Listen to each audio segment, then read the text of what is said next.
Blog Talk Radio.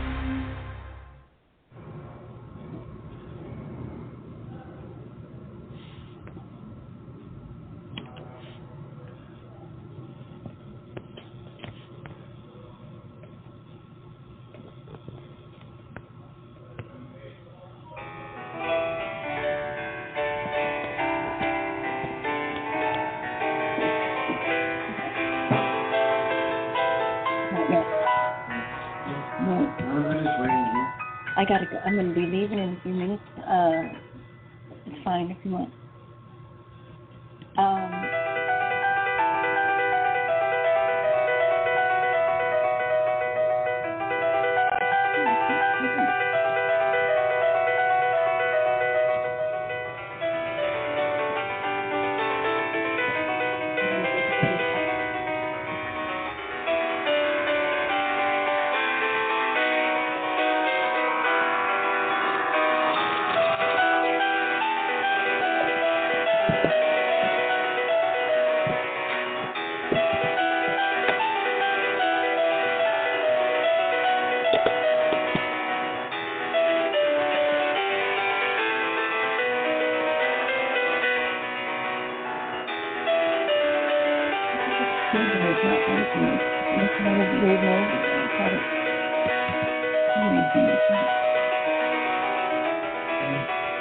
I need to get out of here.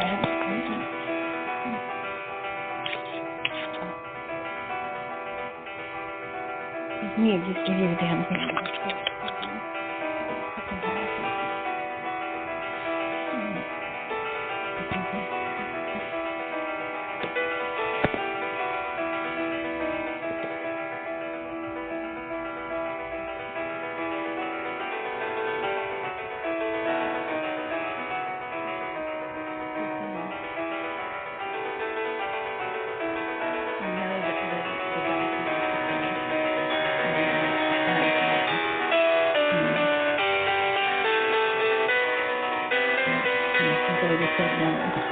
She's probably not going to say yes.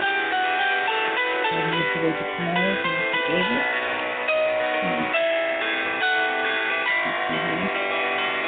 She's probably not going to say yes.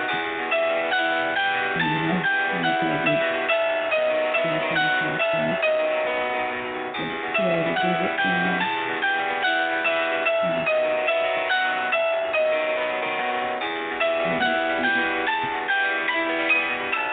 Well, once I put it out on my phone,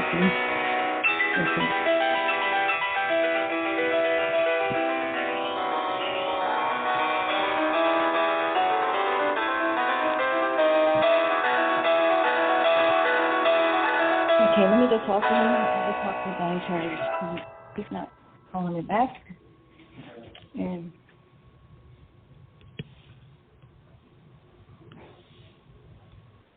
hello.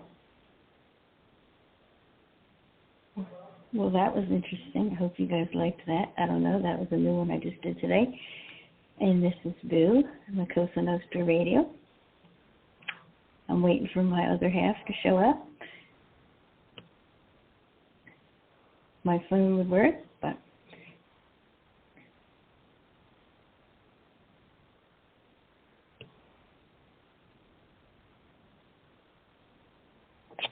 hey there. What'd you think of the song?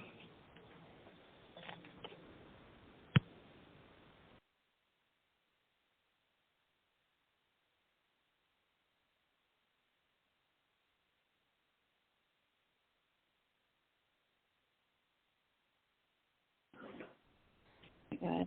Hey, Boo. Hey there. Yeah, I loved your song. I thought it was great. You did? Good. Oh, yeah. Yeah, that was excellent. Lazy. Oh, cool. Thank you. So glad you liked it. How about you, Rob? Are you there? I don't know where. Can you hear me, Rob? I don't know where my other half went, but he should be coming You're along coming here. in real good. Yeah, you're coming in real good tonight, Boo. Really good. Better than I've ever heard you before. Yeah. For real? Oh, because I would never have guessed that in a million years because I'm like totally stressed out. Seriously. No, you sound real good tonight. Oh, good. Good to know. Good to know. Because I was like, I'm never going to get out of here. Oh, my God. It's just me and you, Dave. I don't know where. Are you there, Rob? You might want to call back, Rob. Anyway, so it's just you and I, Dave. What do you know? Yeah, I guess so. Yeah. That's fine. Yeah, Here we are. I'll talk to you all day long. Oh, thank you. Yeah. That's so sweet. I was like just trying to get out of work, and then I always have an issue every time I'm trying to like get out of here. Something comes up, of course, you know. But anyway, do you know anything about T.S. Eliot? Well, a little bit. I wrote to the quote, "Do I disturb the universe?" You know, do I dare disturb the universe? Those are the only one that jumped out at me, and I just had a blast writing that. It's a little bit sensual, this one, but I really enjoyed that prompt a lot. How did I know you were going to pick that one? I wonder, huh? Well, I'm glad it was there, you know. Yeah, I had a vibe. Thanks for doing that. I appreciate it. The other thing is I shouldn't be doing this on the phone, which is a real pain in the balls, let me just tell you. So I guess he's going to call back. Let's see. I've been having difficulty with my... Yeah. I can't use my my phone. Like, everybody tells me they don't hear me, and then you tell me you do. That's so weird. Because I can barely hear you, but I'm going to put my headphones on. That's what I do. Yep. Yeah. Thanks a lot, Dave. Yeah. Okay. So, I guess other people will be calling, and I guess he'll call back. I'm trying to leave as we speak. I was going to change the time, right, because I wasn't done. But I'm like, that's just going to confuse people. So, all right. Well, you know, in the past when I've heard you on the shows, you kind of fade in and out. You kind of fade away, and then you'll come back again. And hasn't been happening tonight. You've been real clear, and your volume's been good. So I haven't had any trouble hearing anything you said. Yeah, it is. Oh, cool. Yeah. So maybe I shouldn't mess with it. I wear. Yeah, don't mess with it. No, I wear headphones myself. You know, my hearing's not very good. Been around too many loud cars and shot too many loud guns and stuff in my past, and so I put these headphones on, those Bluetooth guys, and then that really makes a big difference. You know, I used to go to drag races a lot before with my brother, and oh my God, when I left there, my ears were ringing. Yeah. You know? Yeah, I know it. Yeah, I know, boy. That's a fact. You know, and then of course, if I'm working on my Oldsmobile, used to rebuild the 454s and the Novas and the Chevelles and all that. Mhm. So there's my other, perhaps. It's weird because, that's you. You're 503. Mhm. Yeah, I am. That's weird. It says that you're on hold. This thing is so jacked up, I swear. Anyways, I'm finally walking out the door. Then I'll be able to focus better. Oh, there goes Rob. You there, Rob? Rob, are you there? Hey, I think so. Can you hear me? It's just Dave. Hey, can you hear me? I can hear you. I think I'm in. I'm not sure. Eventually.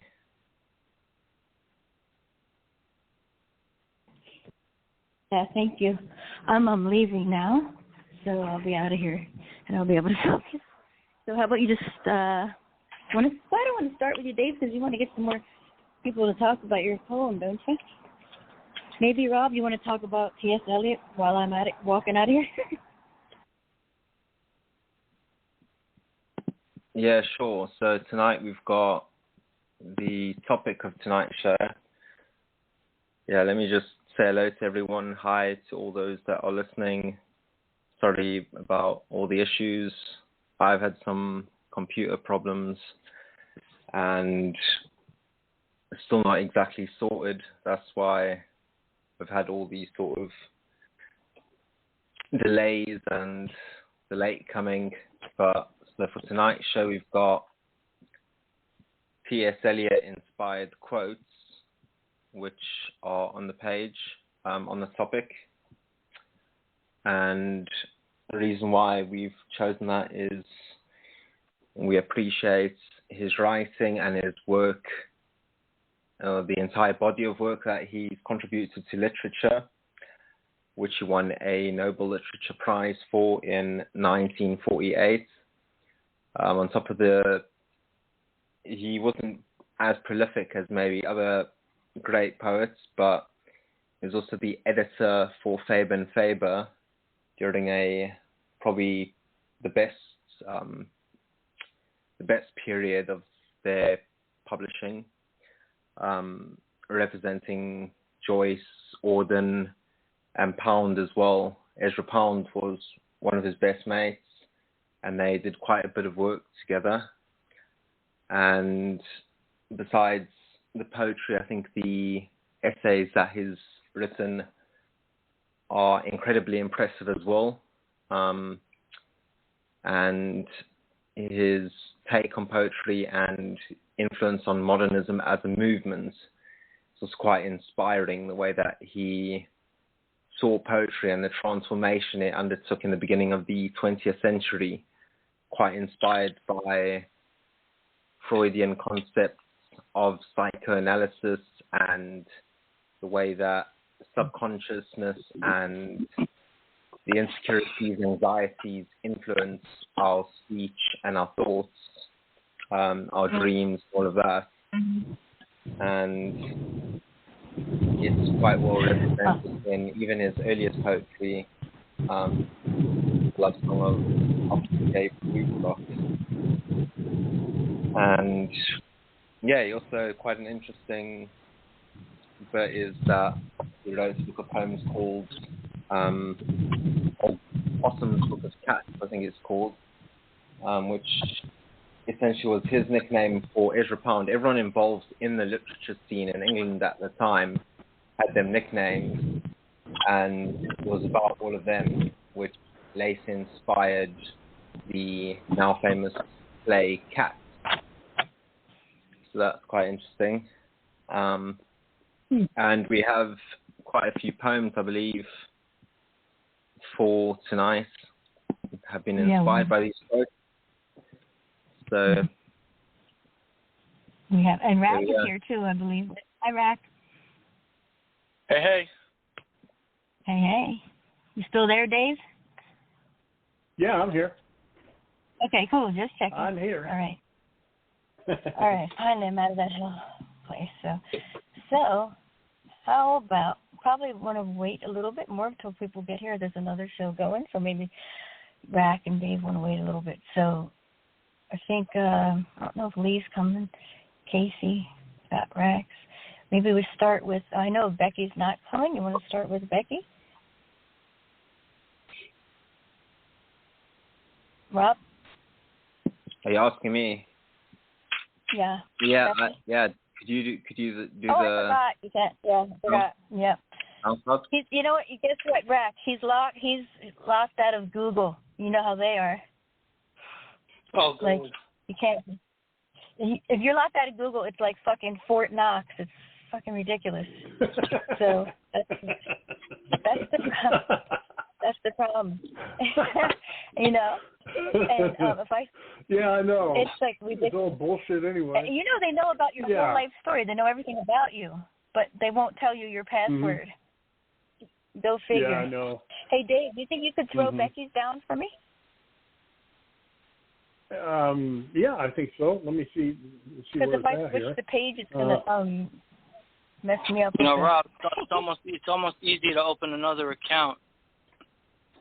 Yeah, that's exactly the thing. Because I use Google's password manager for all the things. It's almost like a rotational problem where it's like So I had to get my computer to the factory settings to restore everything and wipe it all and get it sort of fixed that way. And then when I got back into it, I don't have my All Poetry account. I don't have just about anything. Nowadays, also everything is saved to the cloud. So a lot of the work that I'm doing at the moment as well is kind of on hold, to put it one way. And then even the other things like, even if you want to watch Google on other devices, like if you want to watch on your mobile instead of a computer, you can't watch it without signing in. And it's like, well, I can't get into my account, can I? So yeah. There's two links. There's two links here for Becky. There's one which is a SoundCloud, and then the other one is a normal I got the SoundCloud AP link. Daydream Believer. Yeah. You want? So, yeah. Is that the one you want? You can put that one down, and I'll start the SoundCloud. Yeah, that's the one. Thank you. Okay, hold on a second here. Let's see here. Because then I'll have to come all the way back to this page and just find it. I'm going to switch over, bring my other phone over here. So I have two. Okay, I got it up. Do you see it? Okay, ready? All right, here we go, Becky. Okay. It's like an eHarmony date. There goes the button. Yeah, I haven't made a new one of those yet. If I could get it, the button to play. Now the button. Death of a Daydream Believer by Becky Friend. We first met at midnight, when I flew that hot red-eye flight to sleep beneath his cool blue eyes and find that true northern light, that spark that blew south like a gust of stardust, just to scroll across my screen, daydreams streaming through the night. I breathed in every poem he penned, post that glistened with genius and the heat of his fingers, rhyming parts with heartbeats, my movements metered to his rhythm in semi-sweet climax. I took a leap from laptop to taxi, from red farmhouse to black tarmac outside Toronto, searching for the rainbow behind those silver lines. We first kissed as Canadian mist invaded morning, made love between the citrine slants of sunrise pouring through green shutters. Man with a velvet tongue fucked me young until I ducked under cover, on the run from daylight's cold sun to discover it's a round trip whenever a bird of winter flies north to find her summertime.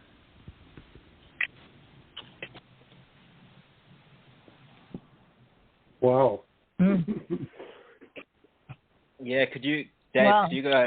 Could you go ahead and comment on that? Because could you go ahead and comment? Okay, yeah. Yeah, okay. Yeah, that's that poem's got Becky all over it. She's just a sweetheart, and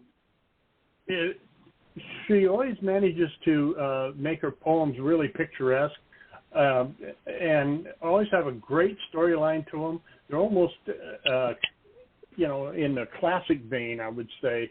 I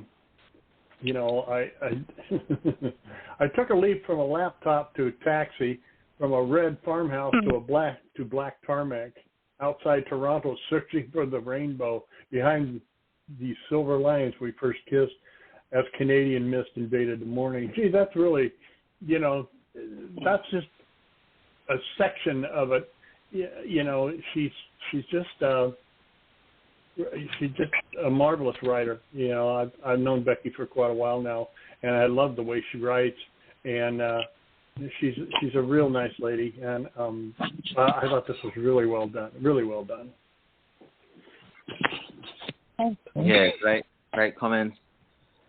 Yeah, even now, so I've got a sort of temporary account on All Poetry and tried to open the poem, but I had to put in my age and all of that because apparently it's got some adult language. So that's why I've to catch up. Rack, what did you think? I'm busy catching up on the poem now.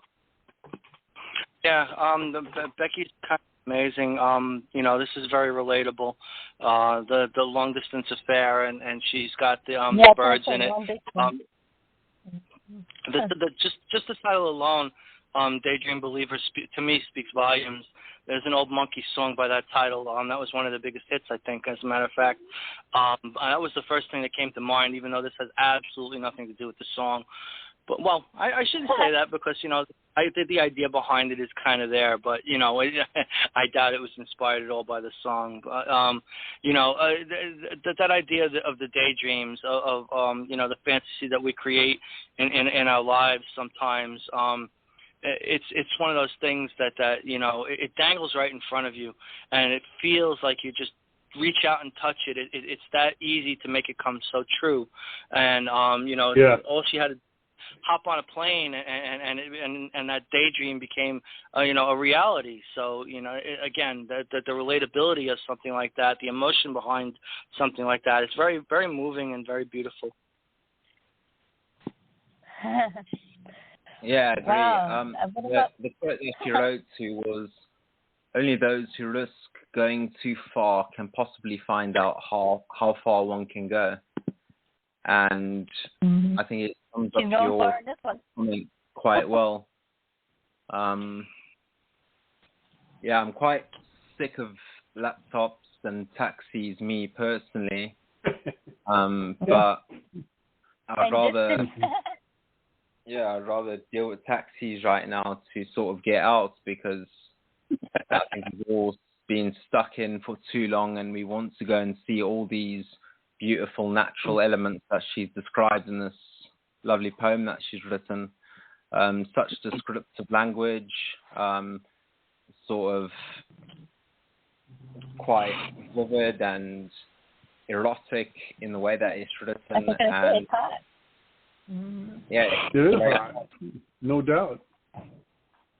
What did you think? I mean, man with a velvet tongue fucked me young. Yeah, that's pretty straightforward. There you go. Yes, that's all I need to know. I love it. Yeah. Yeah.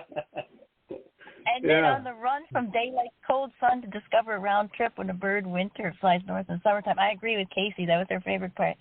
I mean, that's, this is a good time, right? I mean, she's taking a chance. I mean, I like midnight when it flew that red eye. You got to take a chance sometimes, and when you do, maybe sometimes it works out. Sometimes it doesn't. Yeah, once in a while. I like to leave.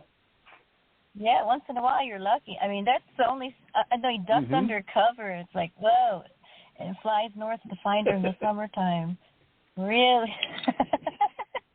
What more do you need? Like, she's not really like nasty. Oh, it's sexy and sensual. No. That's forward. But she's never like tanky. I've never even seen her say "fuck" in a poem before. I don't think. I haven't either. That surprised me. This is the first. But that's okay. Yeah. You go, Becky.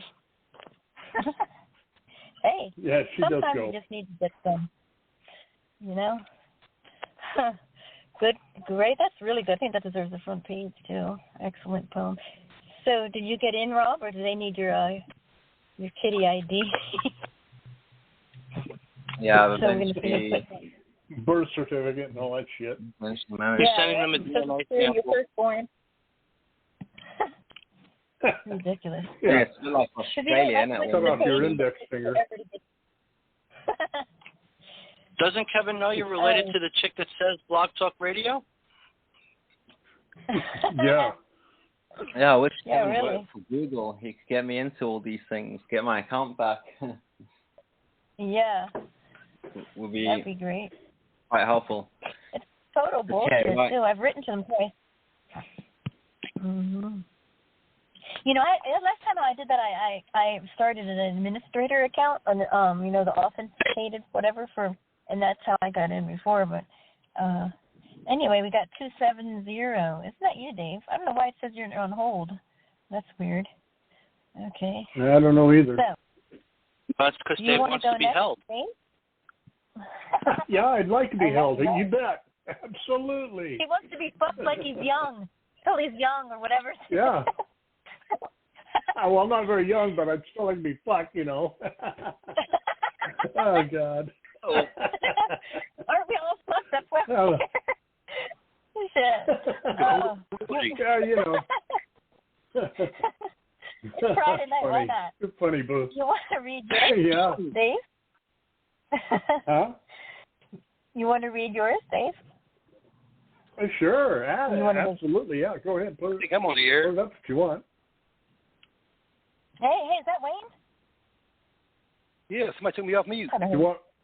Hey, Wayne. Yay. You want me to? Sorry.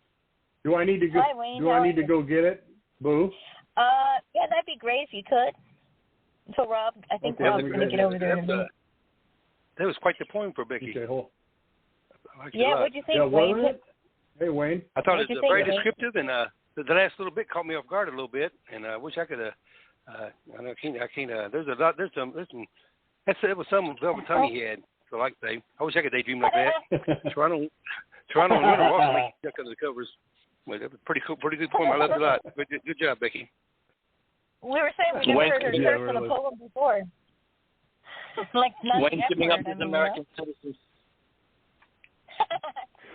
Well, I got mine up if you want me to read it. Yes, sir. Okay. Well, this is a little bit sensual. Nothing as good as Becky's, but you know me. I picked the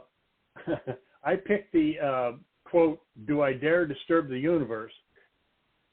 And all of you that know me would say, "Gee whiz, I would have never guessed."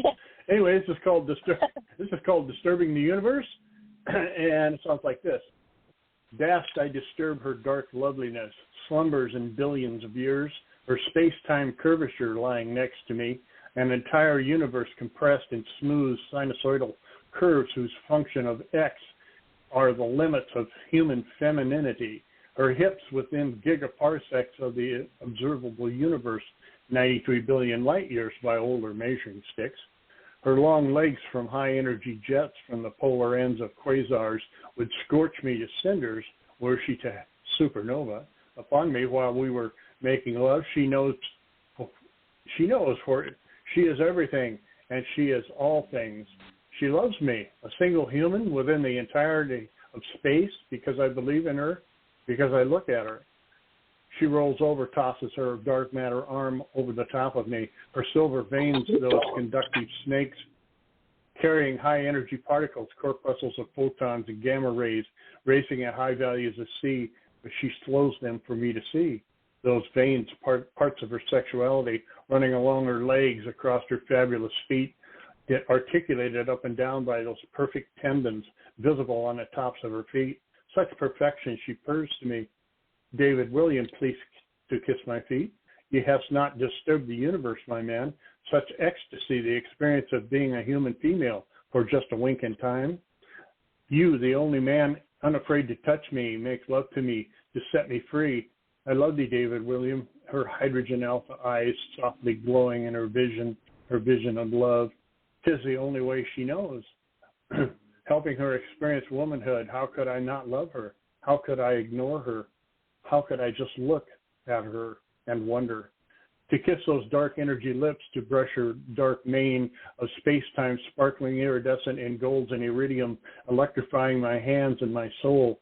She cries when she orgasms, those tears of purity, shedding all those neutrinos dying to be set free. Her tears falling upon my face, she shakes. The sobbing of gravitational waves goes right through me, whispering, "Oh yes, my man, hold me, love me, for you have not disturbed me in vain." She sweats in fragrance of cotton candy and gunpowder all over me. She's wet all over. She can't help herself, even though she's everything. She's still learning to be human.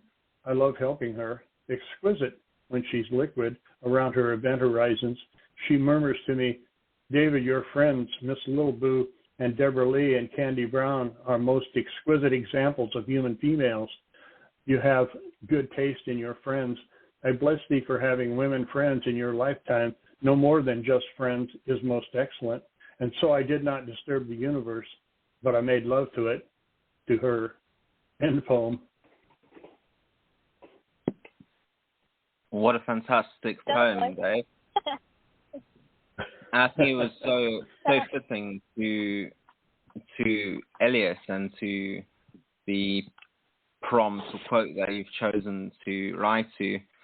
One of the things that it involves is all these aspects of deeper sort of. One of the things that I truly love in one of his essays that Elliot wrote about poetry is writing that it shouldn't just merely be matters of the heart, as to say, just soft core emotions and just feelings. It should literally go into the digestive tract and go into the deepest parts of our atoms, essentially, and describe all those things and what we know and what we keep discovering about all these parts of ourselves. Things about how the bacteria in the gut affect us and how all these neurochemical interactions interact in our system, and how consciousness affects our whole experience and the sort of hallucination of life, or whatever people believe it to be.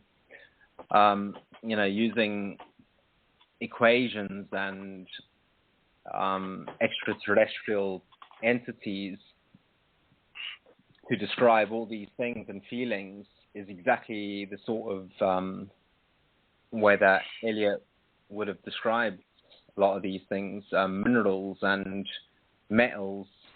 I think it's quite a fantastic poem you've written, Dave. I really appreciate that. Nicely done. And thank you very much. Pleasure. Thanks for writing. Mm-hmm. Wayne, what did you think of that, Rice? Well, I said I think I thought the universe have an orgasm. That was the big O if I ever heard one. If there was one.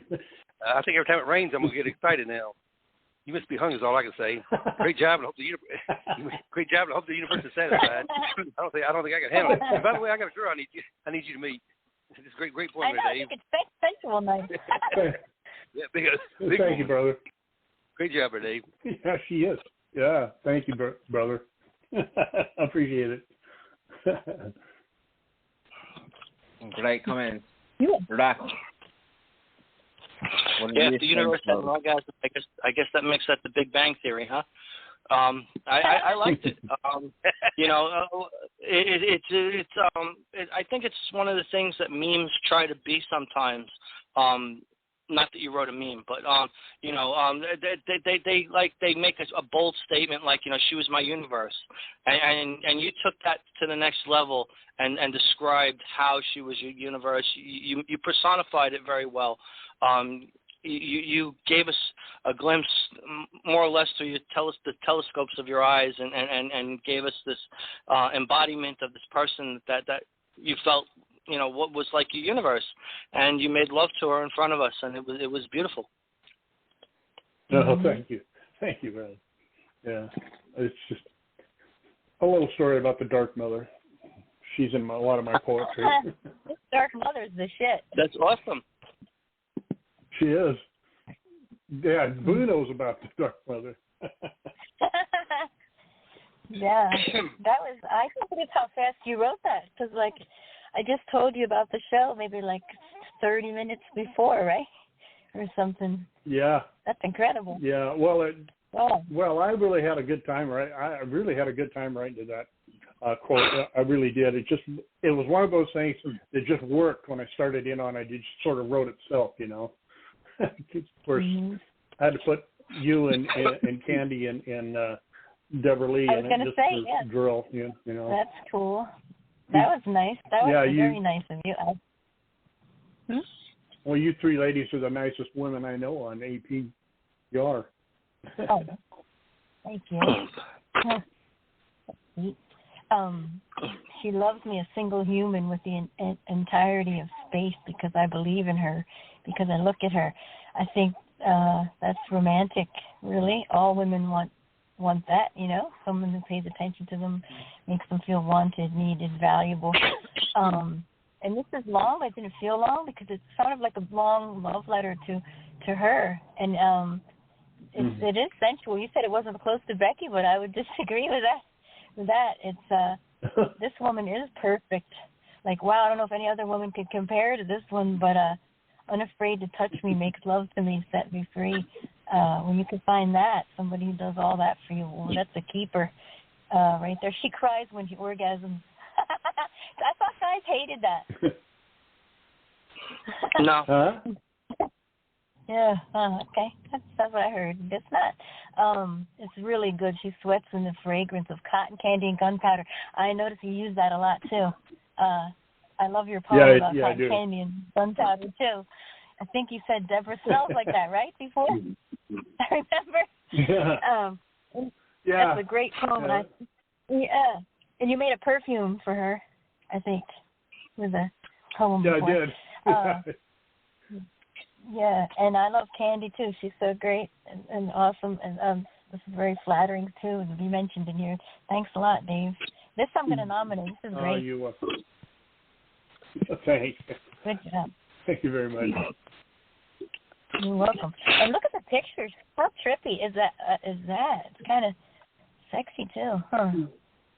Yeah, Deborah Lee sent me that picture because she sent me a couple of other pictures of the Dark Mother, and she sent me this one, and I just had to put it in there. You know, I have a whole collection of this female. You know, so and it embodies exactly what I'm talking about. She's made, you know, Dark Mother's composed of dark energy and dark matter and whatnot, and you know, she's a part of the universe, and she wants to experience what it's like to be a human female, and she's picking on me for it, you know. But you know, who might say no? Jesus, you know, especially something like that. But no, I better not. That's right. She is badass. She is the ultimate badass. Let me tell you. Yeah. Don't want to get on the wrong side of her, you know. No, I wouldn't either. I'll mess this up. You know. Great job, Dave. Thanks so much for your support. Oh, Okay. you're welcome. It's my pleasure. Thanks, Dave. You rock. How about we do Racky Poo? Mine's nowhere near as hot as the other two. You got plenty of hot ones, Rack. Prepare to switch gears. Rack? Oh, thank you. Which quote did you pick, Rack? Oh, I already know, I bet. The one? The lonely one? Yeah. Okay. Rob, can you get Rack's poem, please? Yeah, sure. Or I don't know if you got it. Thank you. I can do it. It's I'm right here on it if you want. Okay, cool. That works. The other one is called Who Cares? Yeah, hold on. Okay, hold on a minute. I'll be right there. Bang, bang, bang. Good practice, Dave. Oh, yeah. Okay, this one is, make sure I got the right poem. Who Cares? Is that it? Yeah. That's it. Okay, okay, it's up. All right. Here we go, Rack. Who Cares? By Raconteur. My heart has been wounded, no solace in sight, no arms offer comfort, nor ears hear my plight. No eyes see my discomfort, no heart touched by my pain. Profoundly alone, steadily going insane. Lips mouthing voices, ears hearing whispers and screams, or is that the sound of shattered dreams? Lungs struggle to breathe, mind barely aware. If I died tomorrow, would anyone really care? End poem. Wow. Wow. That's amazing. Yeah, I would care. Yeah, it seems... Yeah, Dave, what do you think? It seems you enjoyed that one. Dave? What'd you think, Dave? What'd you think, Dave? Oh man, this was just premiere. The rhyme and meter on it was stunning. I mean, it was just run like a watch, you know. And it's the storyline in it we can all identify with because we've all been there. You know, if you love somebody, this is what comes along with it, you know. And I don't know. He says, "My heart has been wounded, no solace in sight, no arms offer comfort, nor ear hear my plight." You know, that sort of, it says to me anyway that he was, you know, did hurt and love a relationship maybe, and then you know you rebound on that and you think about it and you say, "No eye see my discomfort, no heart touch my pain, profoundly alone, steadily going insane." That's kind of what we do when something like that really seriously happens to us, you know. You know, it's just, you know, your whole world falls out from underneath you and you're sort of running in neutral and you don't know what's going on. I really like this poem. I thought it was very well done. It took a lot of effort to make everything run like this, and the mechanics of it is excellent. And I really, it's evident that he really put a lot of thought into this too. So, you know, I just think this is a wonderful poem. It's really good. Thanks, Dave. Thank you. Sure. Mr. Wayne. Yes, I said it's a sad poem. I'm going to have to read it again to make sure. But, Rack, I'm going to get you a piece of ass and cheer you up. Probably cheer me up, too. We'll have an orgy. We'll have an orgy. I can't say mine right tonight. It's just a sad. It's a great poem, great job, wonderful read. I love the poem. Real sad. But I'm coming over. Oh. Will that help you out? Will that help things out? Will that help you out a little bit? I'm coming to see you, Rack. Hey. Oh, geez. Oh. I thought, yeah, every time I read your poetry, I want to cry and then hug you. It's just like so much emotion and, I mean, and sadness. And some of it I know true and some of it isn't true, but it's just, it feels realistic. I agree with Dave. The rhyme is perfect, the meter, like you always do. I know how you are perfectionist for that, but it seems like it comes easy to you. And, you know, you get to the point where you wonder if everybody just leaves, if everybody's going to leave you, and that's what they do. Is anybody ever going to really stick around? I think we all wonder that time to time, and it's almost like you just sort of gave up here, just like you're over it. And that's sad because that would be someone missing out on a beautiful human being. I thought this was really touching and heartwarming and full of emotion like you do, Rack. Great job. Great read, as always. Thanks, Luke. You're welcome. And Rob? Yeah, I agree with everyone's comments. In such a short poem, you put so much substance, really. A lot of time you can get a whole bunch of writing and not really saying much. Versus, you know, each and every little bit of it is a punch. I think it speaks so much to the topic or the prompt that we have tonight, and one of the things that I started with when I mentioned the things that inspired Elliot and the way that he wrote about things that are related to the subconscious and insecurities and anxieties, and especially inspired by the working or the writings of Freud, to speak about the dreams and all of that whole realm of what happens in the unconscious mind and in the subconscious mind, and the fact that, you know, the sound of shattered dreams is almost like, because that resonates so much and it echoes in our wakingness and in our real lives, the fact that the things that affect us and the things the way that they manifest in other parts of our existence and in our daily life. It's not just a sort of like bypassing reflection, like you're walking past a shop window and you just see yourself go. It's all these things that resonate and then they manifest in certain ways, which do make you feel like you're just so alone and in complete solitude, and what is your place in the whole entire universe or cosmos, and what's the whole purpose of it all. I felt that it definitely had that Elliot sort of feel to it. I think it was a great thanks track.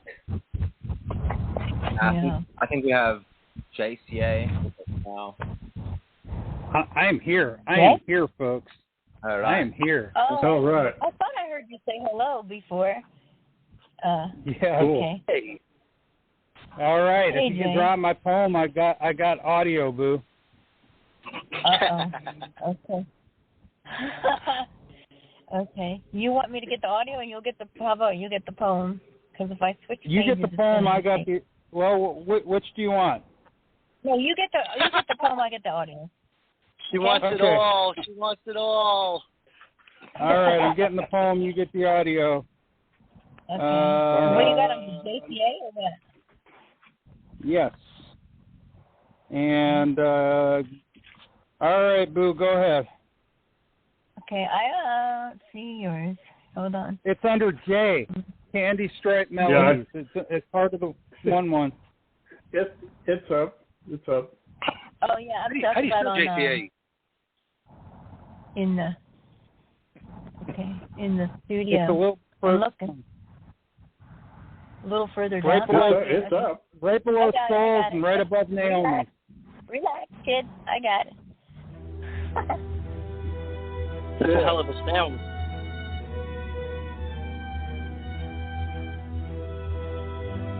Candy Striped Melodies by JCA. Buzz above the candy-striped water lily, wail of the cicadas, and call of the songbirds. Twisted crayons fill the spiked lemonade sky.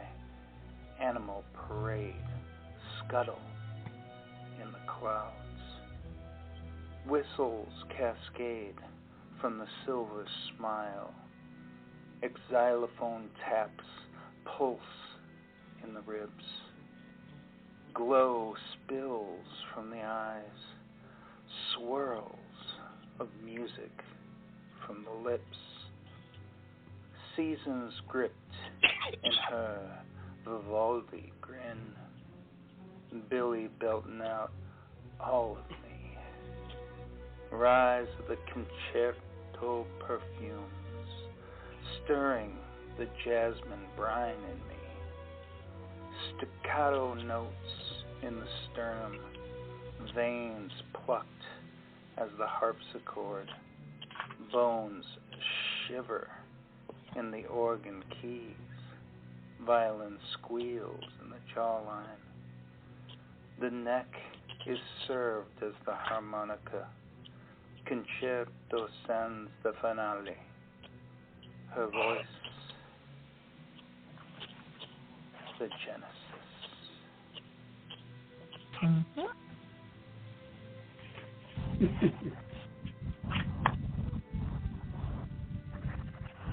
There you go. That was romantic.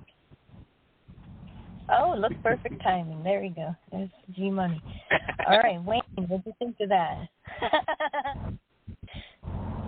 I think you did a good job dissecting her. I once played a lady's neck, but it sounded more like a squeal. This is a very deep poem, and sometimes you scare me with the words you write. It's very good, JC. I liked it a lot. Thanks, Wayne. Welcome. Rob.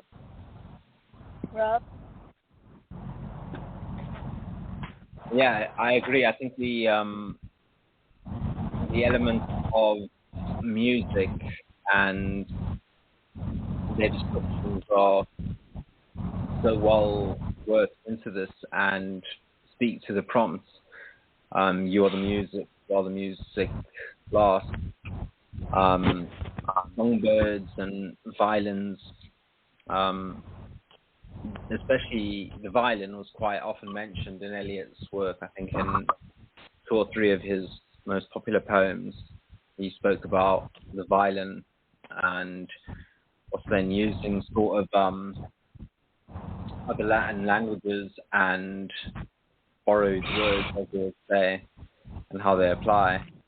The elements of music worked into this as extended meta and descriptive speech of how it relates to a sort of sensuality, I think, is so well done. And yeah, crescendo, Warrington, yeah.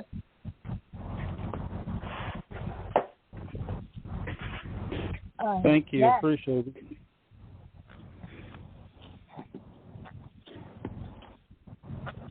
Rack? Oh, The yeah, button. Joe, man. I love it. No, it wasn't the button. I didn't hear you call me, dude. I really enjoyed the lyrics. No, that's all right. That's all right. You have no way of knowing. I really enjoyed the lyricism of this.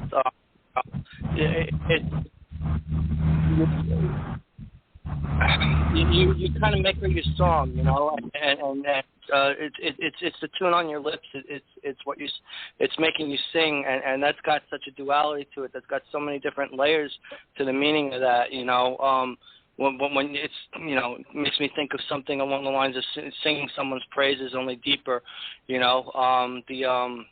The staccato beat and things like that, you know, lend itself perfectly to the situation and the scenario that you're drawing, and it's beautiful.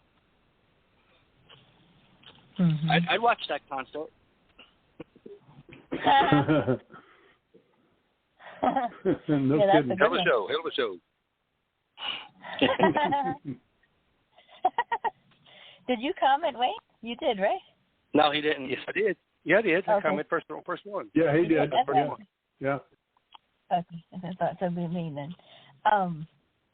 Well, yeah. Anytime you mix music and sensuality, love making, whatever you want to call it, works for me. And this is very beautiful. And I love the quote too. You are the music, and while the music lasts. Kind of a sad statement.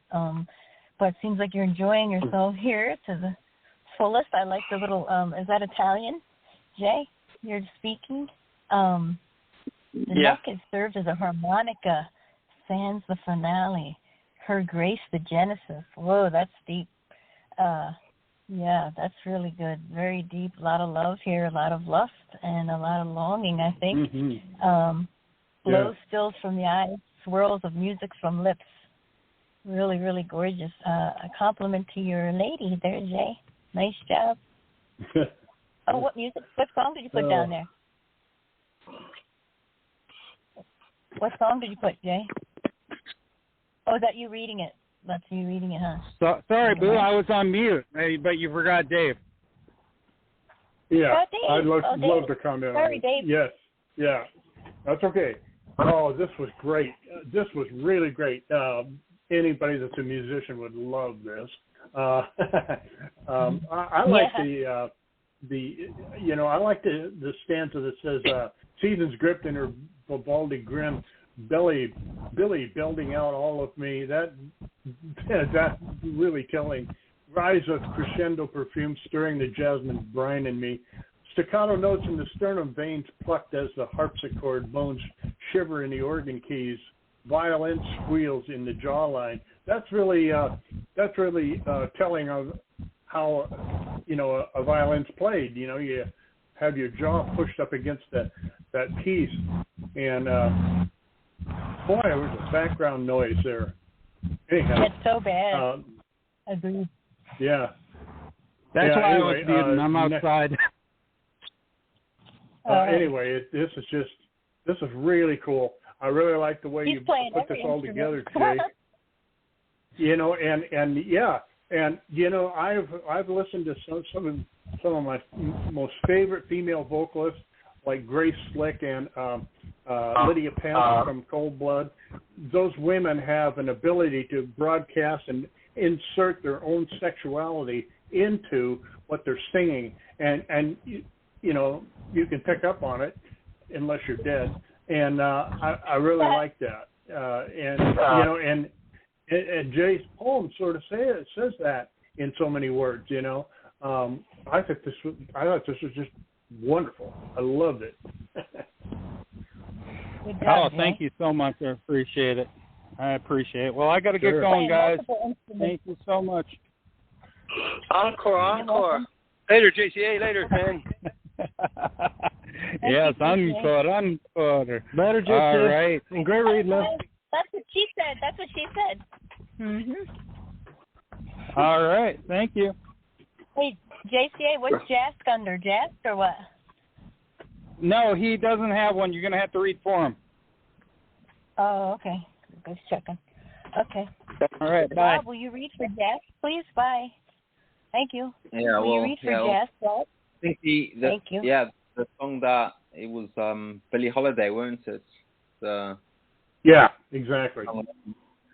Which I highly recommend to everyone listening in that they should give it a listen. I love it when people work into their poetry other elements of art and literature and all sorts. So that was quite fantastic.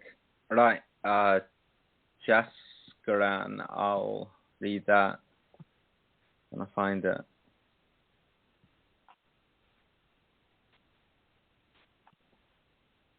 It's on the board already.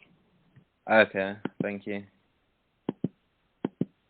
You're welcome, dear. All right, so this is by Jaskaran, and it's called The Theory of Everything. Excellent.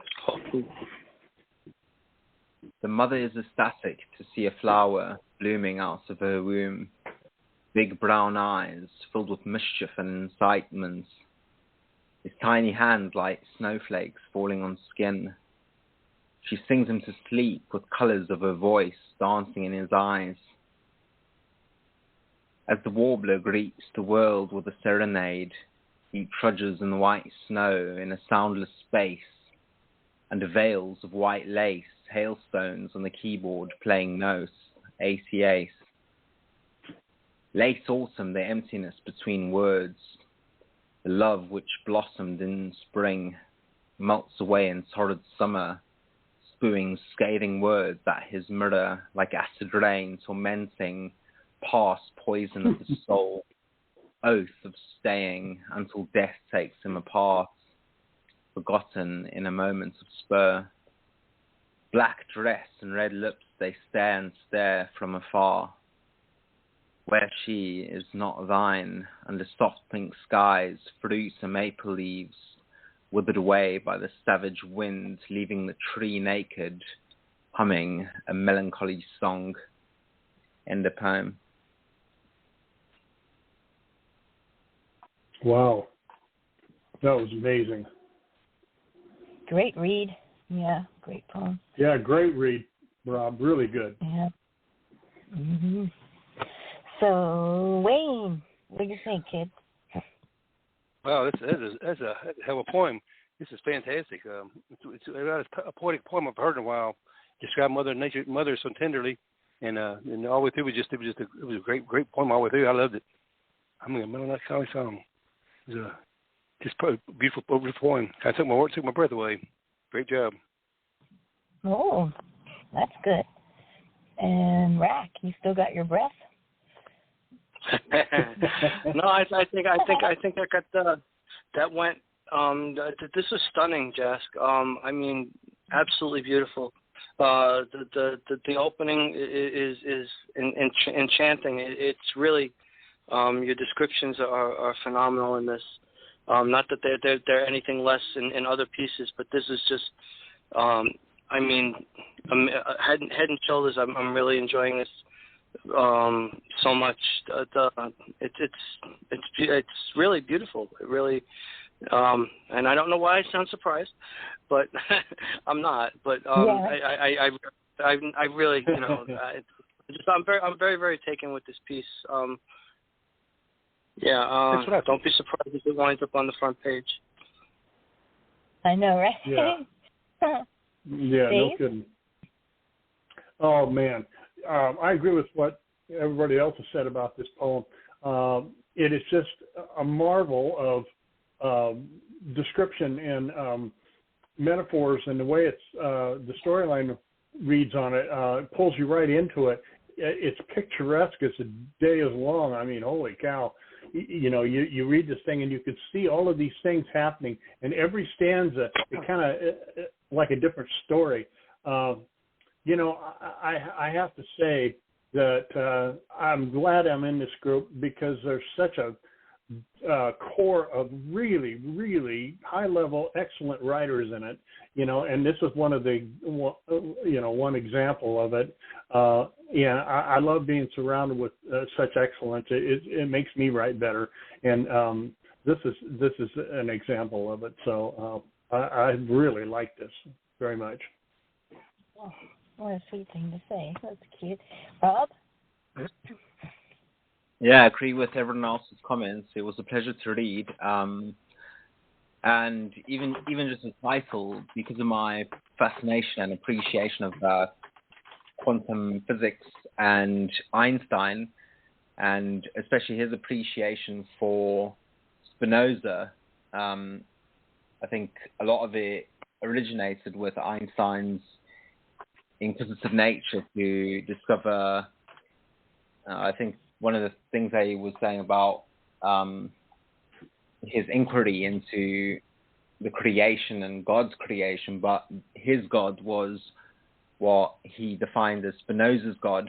Spinoza's, for those that don't know, one of my favorite philosophers, and his God was a God essentially defined. It obviously has many layers, and it's probably his book about ethics is actually one of the best books. I would recommend it to everyone, and I think it's people talk and people write thousands of pages about a single paragraph that he's written in there to sort of try and define it. So I won't go into too much detail, but just the whole element of the universe being a sort of you know, as you sort of described, the mother and the central point. And I think a lot of Eastern philosophy and religion and all that relates to that is quite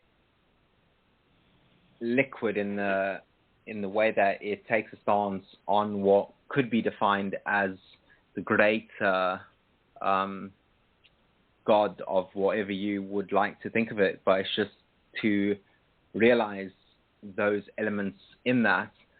And the quote that he's written to is, "This is the way the world ends, not with a bang, but with a whimper," which I think is, if I'm not mistaken, I think I read this somewhere quite a few years ago. I'm not sure if it's still relevant or if it's really factual.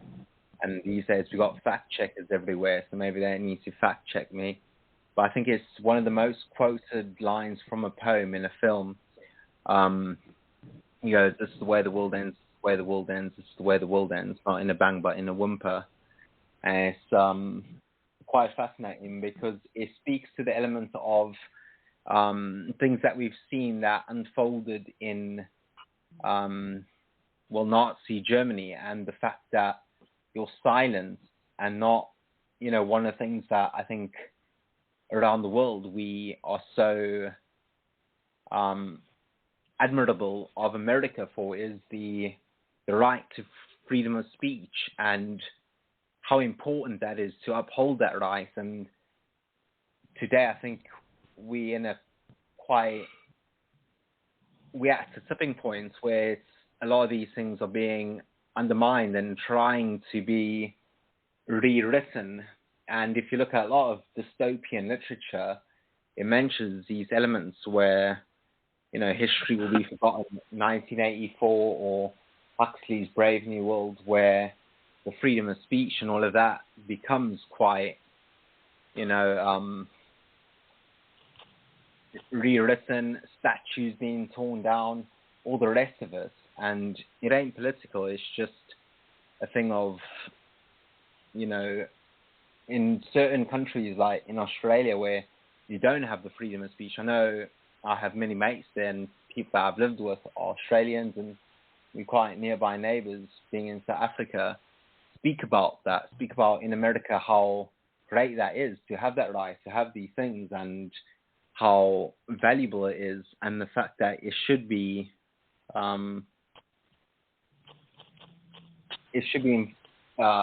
well, you know, preserved at all costs, because it really is. If you look at the Constitution as a document, and not to digress too much, but it is essentially for the people, and that's the value of it. And the way that, you know, this poem speaks about a sort of ecosystem revolving in all of these elements of nature and our role in nature, and where we fit in, also mentioning elements of music in the keyboard and seasonal elements.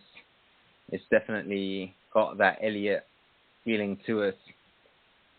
And I think it's a great write as always by Jaskara, and I agree with what Dave said about, you know, coming to these shows and then getting the pleasure of reading these or having the pleasure of hearing them is always such a pleasure.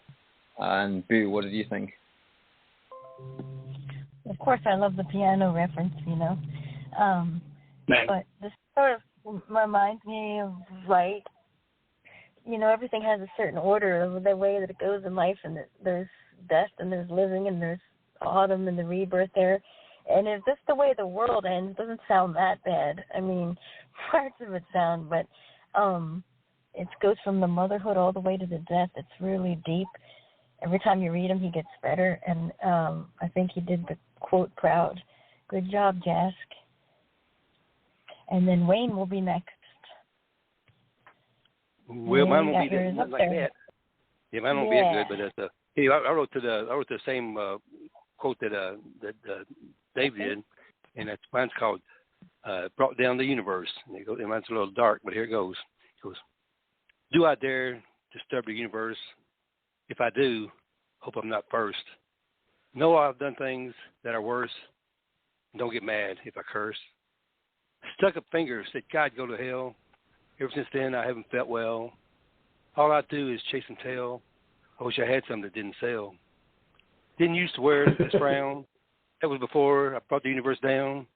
Watched TV without any sound. Smack little kids all around. A little poetry thought I would write. Would get a vision late at night. Kept telling me things aren't right. So each then turned off God's light. Saw this girl, took one glance.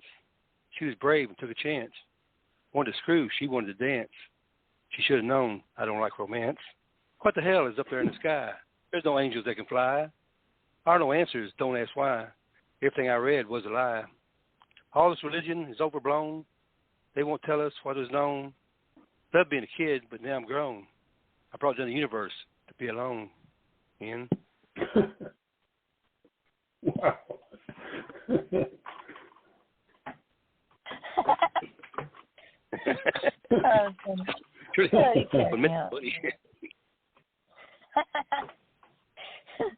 Oh shit!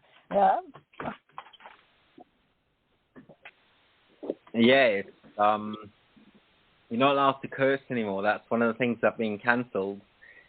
I believe now you have to say things like "Let's go, Brandon" or something. That's just what I've heard from across the Atlantic.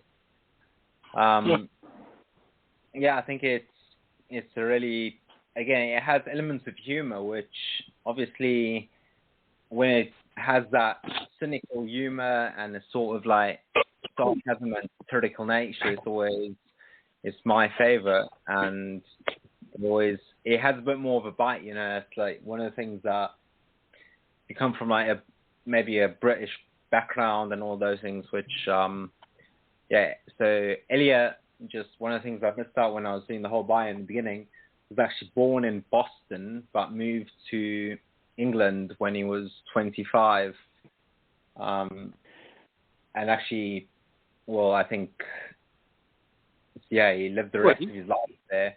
He won the Nobel Peace Prize. Pardon? He won the Nobel Peace Prize when he was younger.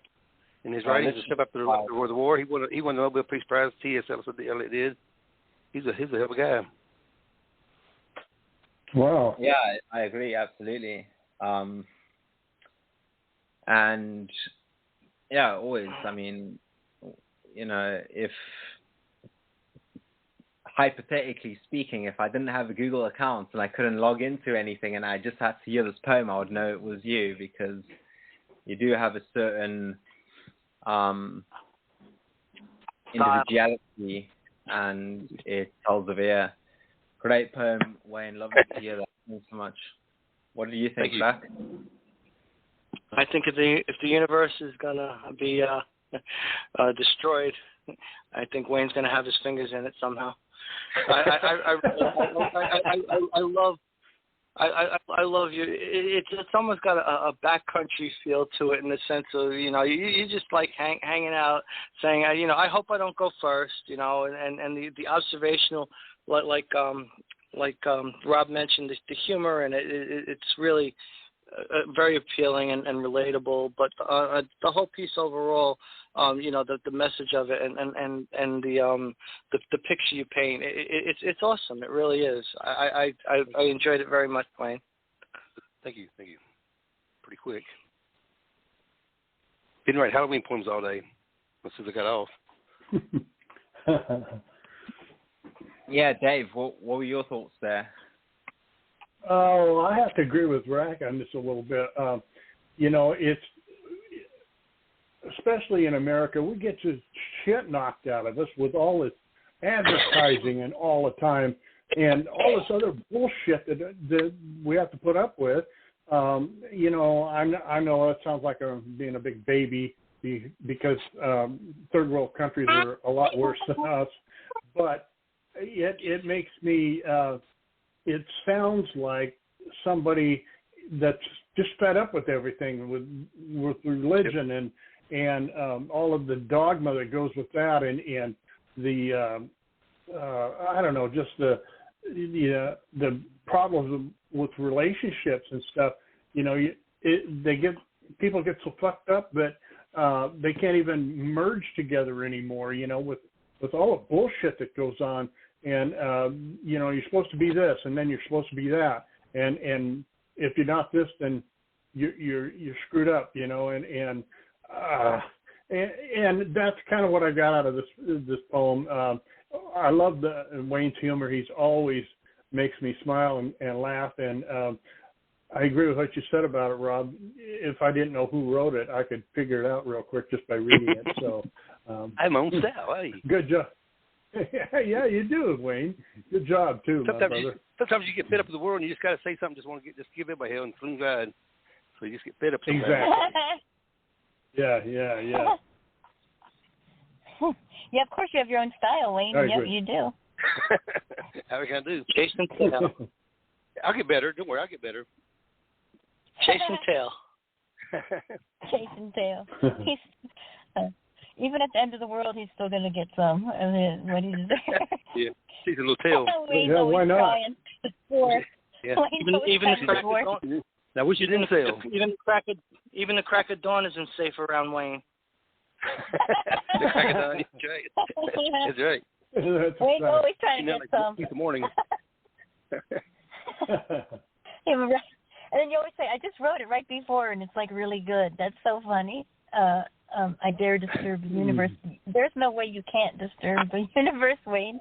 A little poetry thought I would write would get you a vision late at night. But I think the funny part, saw the girl, took one glance, she took a chance.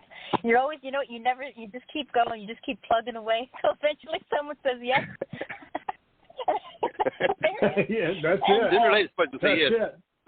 Go scare the hell out of you. Yeah. And then what the hell is there up in the sky? There's no angels that can fly. You're like over the bullshit too, over the drama and the fairy tales and the crap. And and all this religion is overblown. You're like, I agree with Dave. You're just like over it, and you just set up, and this is sort of like you're letting it off your chest, kind of. And I hope you feel better after you write pissed off, and I'm happy. Halloween poems all day. I've been dark all day. Well, now you just brought the light, yeah. you see? Ready. And you made us laugh. Did I forget anybody? Did we forget anybody? Casey wants in. Casey wants in. Oh. Uh-oh. Let me go check that out. You've been forgetting me, too, by the way. Who's that? Silky, I'm so sorry. Mm-hmm. I see how it is. Is Casey there, too? I see how it is. Oh. What about I'm slacking, sorry. Did you hear Wayne's poem? She's not here, I don't think. I don't see her anywhere. She's going to be here in a minute. Did you hear Wayne's poem, Silky? I did. Oh. What do you think? I really enjoyed that Wayne. To me, it had a bit of your trademark humor in there, especially with that line about chasing tail. But you just wish it wasn't the kind that sells. I was cracking up, and I think I put in the comment there that I'd have to do some more SoundCloud so you wouldn't have to keep paying for it. But no, I liked how you combine that with like the serious topics too in there too, especially about the wanting to be a kid again and how you like that, but now you're growing on, and that's one thing they don't tell you, man. That new world, the whole newness of the world kind of wears off when you get to a certain age, and they never tell you that when you're a kid. So. Oh yes, but, I really enjoyed the whole piece.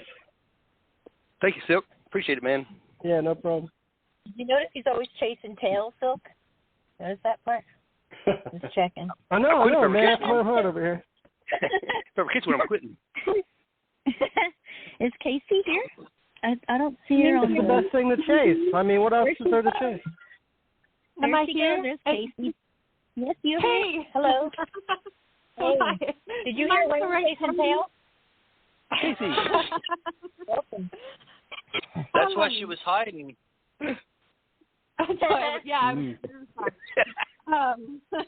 No, I always love Wayne's stuff. I think it's awesome.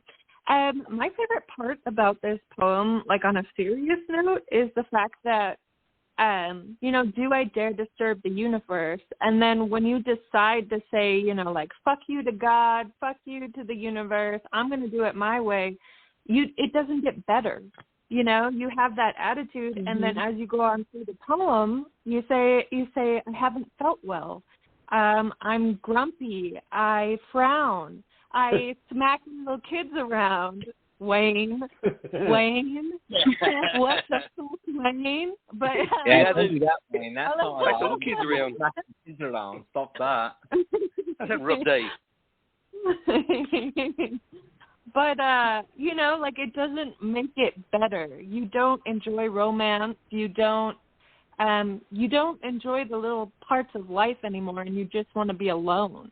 So it's kind of like that wisdom underneath it that says, hey, you can say fuck it to everything around you, but you're still going to be alone, and then you're going to have to deal with it yourself, and you're not going to be happy. So I really liked the poem. I thought it was funny. I thought it was cute, but I also thought it had a really nice message there. I think I love you, Casey. Oh. Just like Wayne. Just like Wayne. Good for you, Wayne. Good for you, Wayne. Thank you. Someone's going to give in. Someone's got to give in. Oh, shit. So funny. Casey, you have the SoundCloud? In the odds, Oh, yeah. You just keep rolling the dice. Okay, that's what I thought. All right. So I got your poem on the board. I'm going to get your SoundCloud. I think I got everybody. I'm not too great at multitasking. Then my phone's so slow, but I'm almost there. You're at the top, I know. Which quote did you pick, Casey? Same one, man. We were all on the same track. The universe. Right. Huh? Yep. All right. Got somebody else. All right. Here we go. All right. I think I got Blue on the line, too, before we start. Are you there, Blue? Or maybe not. Okay, Casey. Good for you.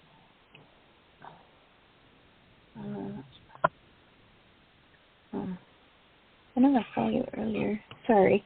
My screen's jacked up. Push the button. I know, I'm trying. My screen is cracked, so okay, here we go. Casey's Universe.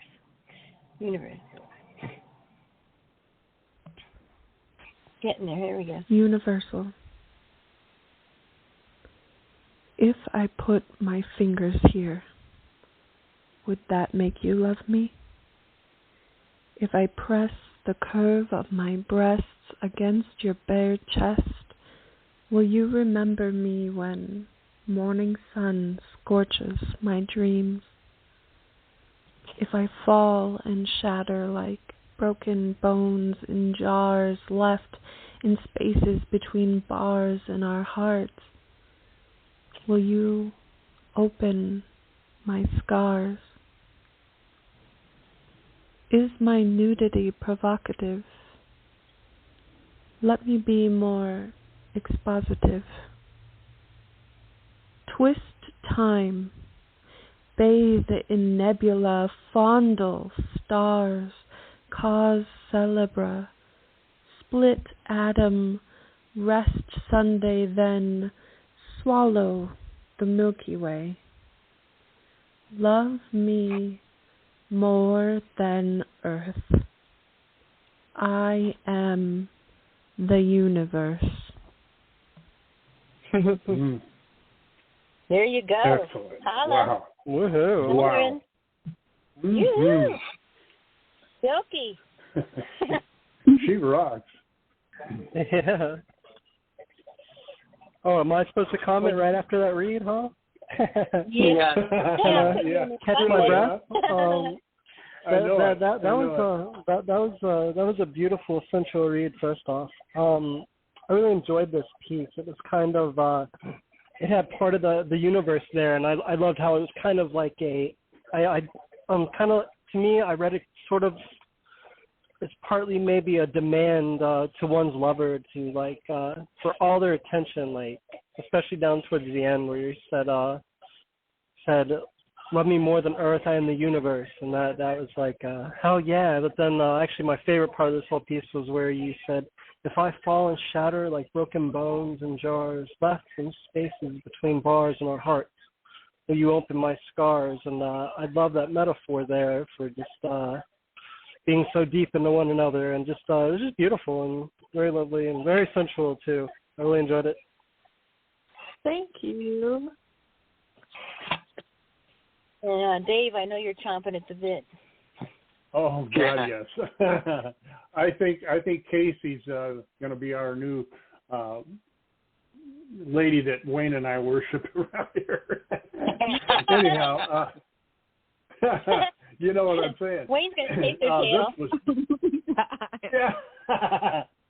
Yeah, this is. He's already got his fingerprints on it.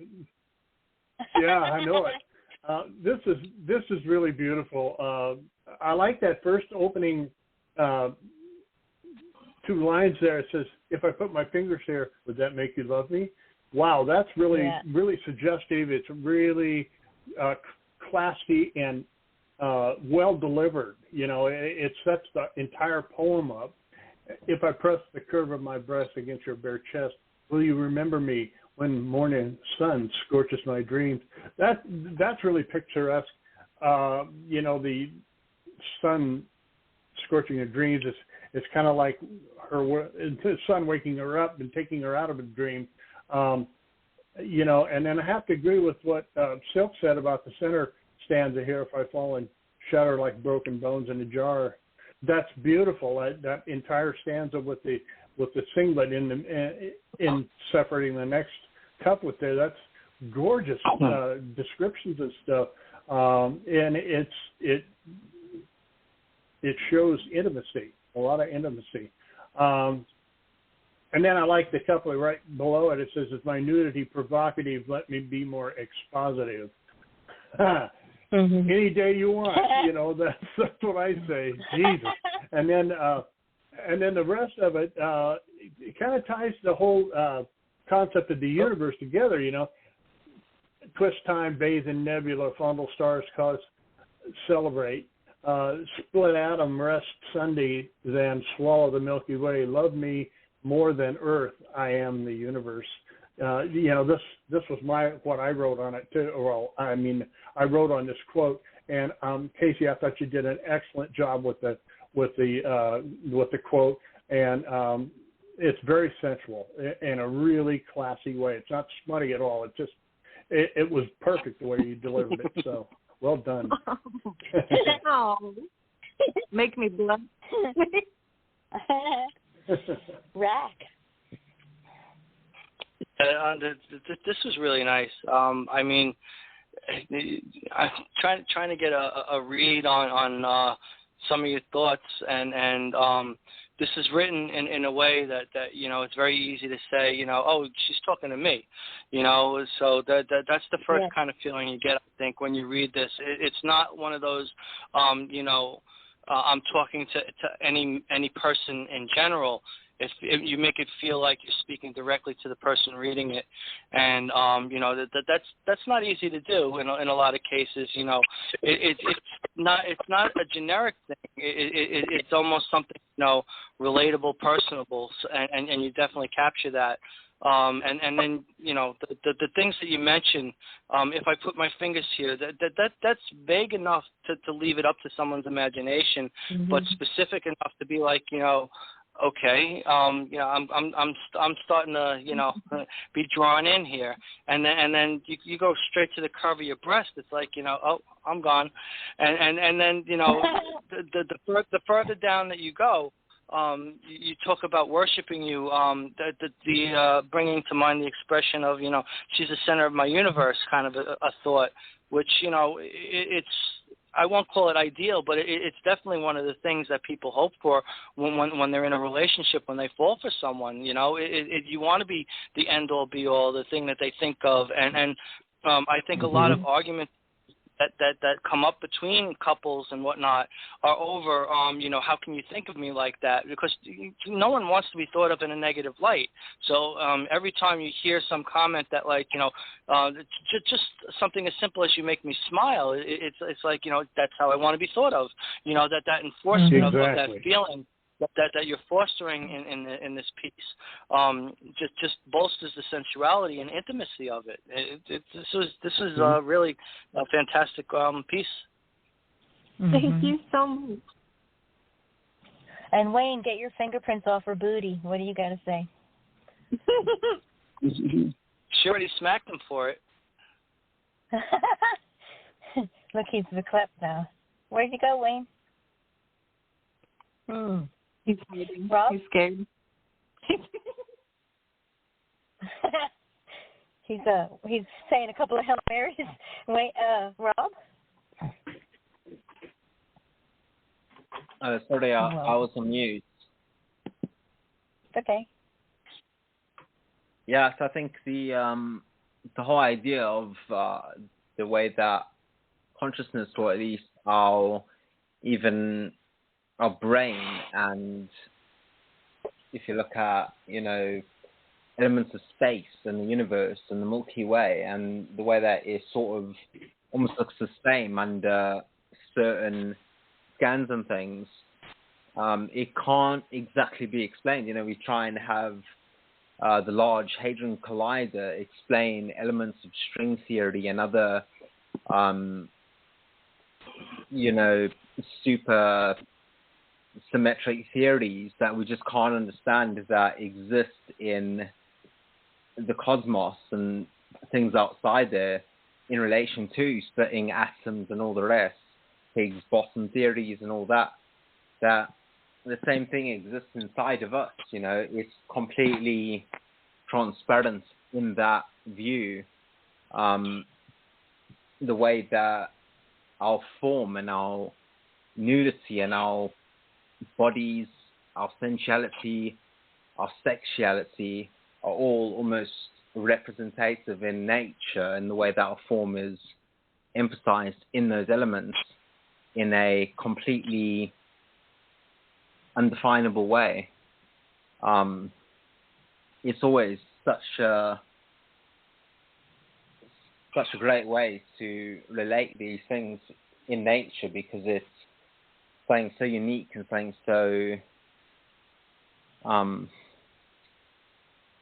just completely indefinable by anything that we can put onto sort of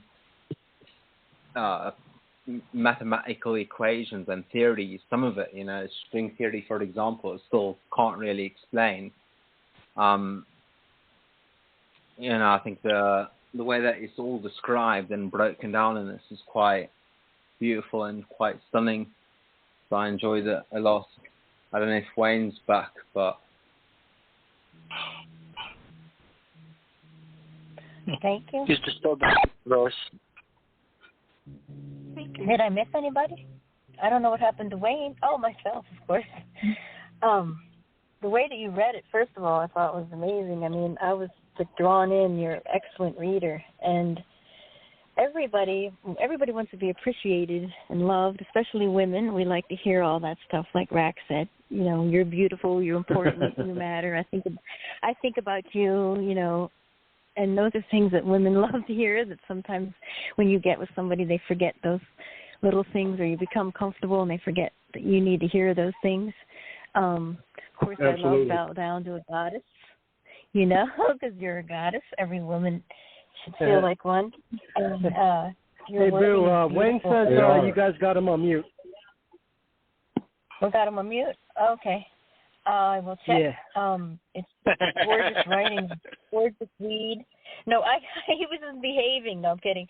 And I thought it was very poetic and lovely, and you had all the guys sweating. So there you go, girlfriend. Mission accomplished. Sure as hell did. And I will go get the bad boy Wayne so he can say something. Let's see. The next will do Mocha. You always read awesome. Yeah. Could I say something about it real quick? I don't want to be stuck in it, but I just wanted to say something. Sure. Yeah. Just because I know that it was kind of something a lot of people thought when reading this poem, that the I am the universe portion was more of like me saying that I am above that other person. But I wanted to clarify that the ending two lines, love me more than earth, I am the universe. The I am the universe line is saying that because humans were born from the stars and we have the universal, which is the title energy running through us, we are the universe. So when that ending line isn't saying I'm above you, it's saying that, I am the universe. We are the universe. So I just want to throw that out there, that like it wasn't like a you were saying you're all that. Yeah. Yeah. I never got that. I never like that. No, I didn't. I never got that. Okay. I never got that opinion. It comes straight across just exactly like you said. Oh, thank you. Yeah, it's quantum mechanics and all that. Yeah. Some people overthink things too, Yeah, some people take everything so literally and then break it apart, and the next thing you know, it's a whole other ball game, and you're talking about them and shit, Oh, they get it wrong. They wind up getting it wrong anyway, so Yeah. Words aren't the only full of myself. Yeah. Words aren't the only thing. No, we know you're not. We know you're not. Go ahead, Wayne. Words aren't the only things people try and put in her mouth.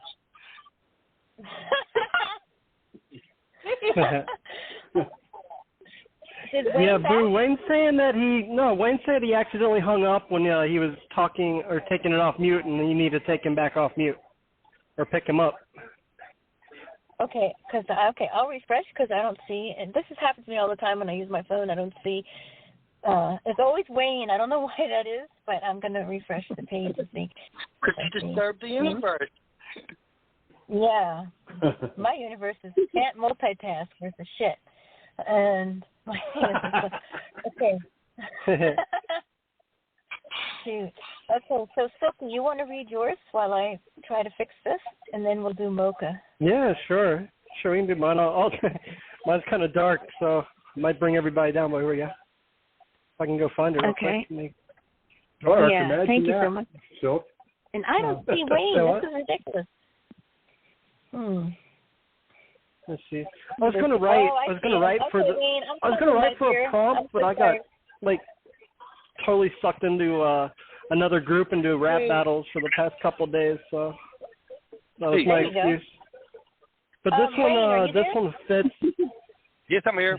Go ahead. Okay, I'm so sorry, Silky. Do you want to comment for Casey No, and Silky? I'm sorry. Let's get Wayne going. I'll comment real quick if you Okay, go ahead. Because I wasn't as polite as it was, I don't think. But I thought it was great. I thought it was sensual. It made me feel a lot better about the universe, and I love the way the universe come down, and the way she swallowed the Milky Way is erotic and made me nervous. And you are the one. You are the one. That was a great poem. I loved it. Thanks, Wayne. Double entendre. Okay, Silk. Go ahead, Silky. Yeah, I picked this one. I think it goes really well with that Hal is being alone quote. So here we go. This one's drifting through twilight in a decaying satellite. Where is the silver spark, that thread of ethereal jade? These unforged moments always seem a dream when I gaze upon oblivion creeping over the horizon. Its obsidian breath haunts the edges of a dying universe as the circle winds down. Can you hear the final text? Why did you shatter the eon crystals where I watched the years dance into the next? The images are corrupted, and no bodies remain to house them. And I still remember your face like a ghost in the data pad. It never changed with your voice, though you were a pretty piece of software. Now, the mirror wanes to black static, and I have waxed into a ravaging silence, eating away at my imprinted sentience, left with nothing to ponder. But when will darkness fall and wipe the last pieces of humanity away? Bum. Wow. Wow. Technology and sensual. There can't get much better. There you go. I agree. Casey, you want to start? Yeah. Sorry, I wasn't sure if you said my name or not, but yes. So this is really cool, and I am really impressed by the creativity, because like you really brought it into that sort of cyber world, and you made us see that image and made us kind of feel like we were there, almost in like a Matrix situation. I also like how you mashed together cyber and ghosts and this sort of humanity, and it was really creative. I loved the wording. I thought you did a great job with that. My favorite stanza is, I still remember your face like a ghost in the data pad. It never changed with your voice, though you were a pretty piece of software. It's such an interesting way to describe somebody. I just thought the whole thing was very interesting. I was engaged the entire poem. Your reading was wonderful. I'll quit going on about it, but it was really good. This one is one of those that sticks in your brain. This is a good one. I like it. Well, thank you, Casey. I appreciate it. Rob. Yeah, same. I think the elements of technology and the correlation again to the great beyond, the universe, the cosmos, the ever-expanding realm that we live in, and very sort of fourth industrial-esque, combining elements of technology and cyber space with our own anatomy and the way that's all. I think this is what I've seen somewhere. I think, 3 years ago. It's sort of like, it has a great element of foresight almost, because the more and more we go into this, the more you can see these elements unfold. I think the part about images being corrupted and no bodies remain to house them is quite an interesting concept to unfold, and it can be quite, maybe I read too much into it, but it's quite layered in the fact of the way that we exist in a way these days more and more in a avatar of our online personas and our presence in certain maybe social media elements and all that, and have become a lot less humane with being in touch in a sense of spirituality and our soul connection to each other, especially I'll say the last while acceleration in a Nicolandian sense of philosophy where that's worked. I think it's great, and I really enjoyed that. Thanks for writing. Well, thank you, Rob. Dave. Oh, I love the techno stuff in this poem really well. I really did. And Silk has a really I don't know, I wouldn't call it Lovecraftian, but a very slick way of combining darkness and sensuality together, along with now he's got one that's got those two in it, plus some techno stuff.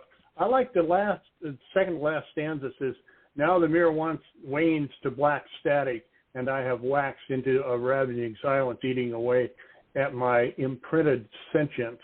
That to me almost sounds like a computer dying or somebody pulling a plug on it. Left with nothing to ponder, but when will darkness fall and wipe the last pieces of humanity away? That's really cool. The entire poem was really interesting, and it has these claws that want to pull the reader right into the storyline, and I like that. And you have to be a good storyteller to be able to do that, and Silk has always been that way, and I love his stuff, and this was no different. So well done, Silk. I liked it, really. Well, thank you, Dave. I appreciate it. Just another thing is I don't know how many of you have read Brave New World by Aldous Huxley, which is quite... Oh, yeah, I've read that before. It's fucking scary. I think I have too. World. Oh, yeah, that's crazy. Foam is a drug that they use to control the population, almost induce a sense of overload of sensory pleasure, and just to have to almost neuter the population into... that's the difference between 1984 and Brave New World, is the fact that 1984 is where Orwell talks about no pleasure compared to Huxley's foresight dystopian novel about having too much pleasure, which I think it leans more towards these days, where it's like, I mean, what's going on in the news? Because there's just so much of it. It's like everything contradicts each other. It's like, watching sport. There's just so much of everything. And it's like, exactly. It's like, so the same source says that that's good, but then that source also says that that's good, used by different, like, we can call it maybe like new what do you call it, like legacy media or mainstream media. They say like, okay, this is their political standing, so they say it means that, but then they say it means that. It's like all these things that are just, it's too much for us to actually make sense of the world as it is in reality. So it's super interesting, but that's just me 2 cents. What do you think, Boo? I was going to ask Wayne, sorry. Yes, I'll come in. Mm-hmm. I think it's dark and a little strange. It's kind of like you wipe away the last piece of humanity, and but I'll never look at my broadband like that again. It's you saw her face like a ghost in a data pad. Wow, and nothing wrong with thinking software is pretty. I was spelling it with my mouse. It's a great job, and it's kind of a dark poem, and I like the way you tied everything together. Great job, Silk. Well, thank you, Lynn. Anytime you mix technology and sensuality, you got me there, Silk. You know. Sex. Right, sex, or whatever. You know, it's fascinating. It's almost like sci-fi vibe too. It has a real sci-fi vibe, and your wording and the technical parts of it, I think, are awesome. And the stuff in the data pad just tripped me out. I just think of how that would be. It's really creative. Your hormones, your wording. I mean, and maybe your hormones, but are just fantastic here. I love this. Did you read this one before? I think I might have heard. I love it then. I loved it now. Awesome job. And thank you, Boo. Let's see. You're welcome. Next, we're going to do Mocha. That's so quite I got the audio ready. Started, like hormones, but not with an H, with the silent W in it, like hormones. Yeah. Do you have mochas ready? Yeah, I can put on the sound. Yeah, I'll do it. That's why I didn't want to move from this spot. I'm going through the messages now. I see Mocha was saying free Wayne. You can say hashtag. We got Brittany free, didn't we? So we can get Wayne free as well. We got everyone free these days. Free me. Okay. I just told him, Wayne, it always happens to you. For some reason, it's always you that gets stuck in the shuffle. I'm not doing it to you on purpose. I never see you. I don't know why that is, but it's nothing personal, my friend. You know. I know you know that, but I don't know why you don't show up unless you have a secret little thing there. Okay, I'm waiting for it to refresh now. For Mocha, I left it on the same spot, so it wouldn't move, and now there you go. It's coming up. Good job, Silk. Beautiful read too, by the way. Thank you, Boo. Okay, you're welcome. Next, we got Mocha. If I can see it here. Okay, here we go. Ready.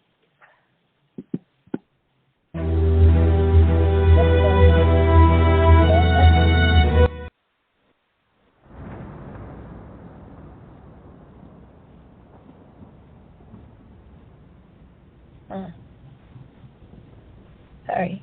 Oh, she's on hold. I'm on hold. Sorry. Beneath papered walls. A society. Oh my God. What the hell? There you go. Sorry. It should be starting. It says it's playing. I don't know why. I don't hear it. There we go.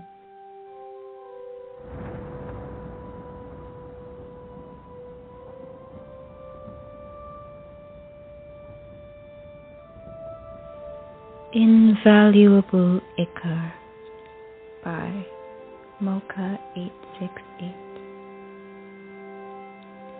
Where, oh where, can the priceless be found? Smuggled on a pirate ship, or hidden beneath fairy mounds?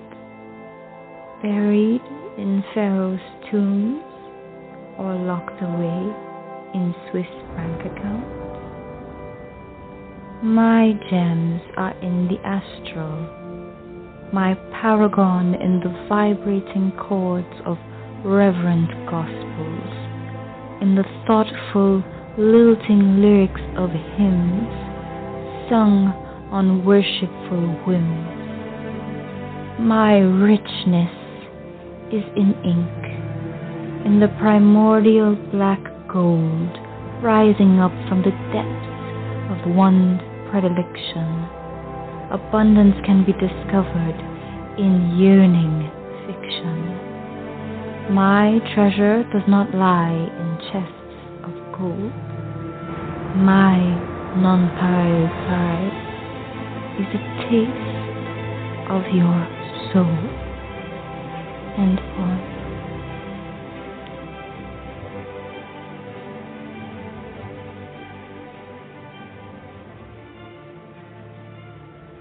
I think it's Sensual Saturday up in here. We're a day early. Dave.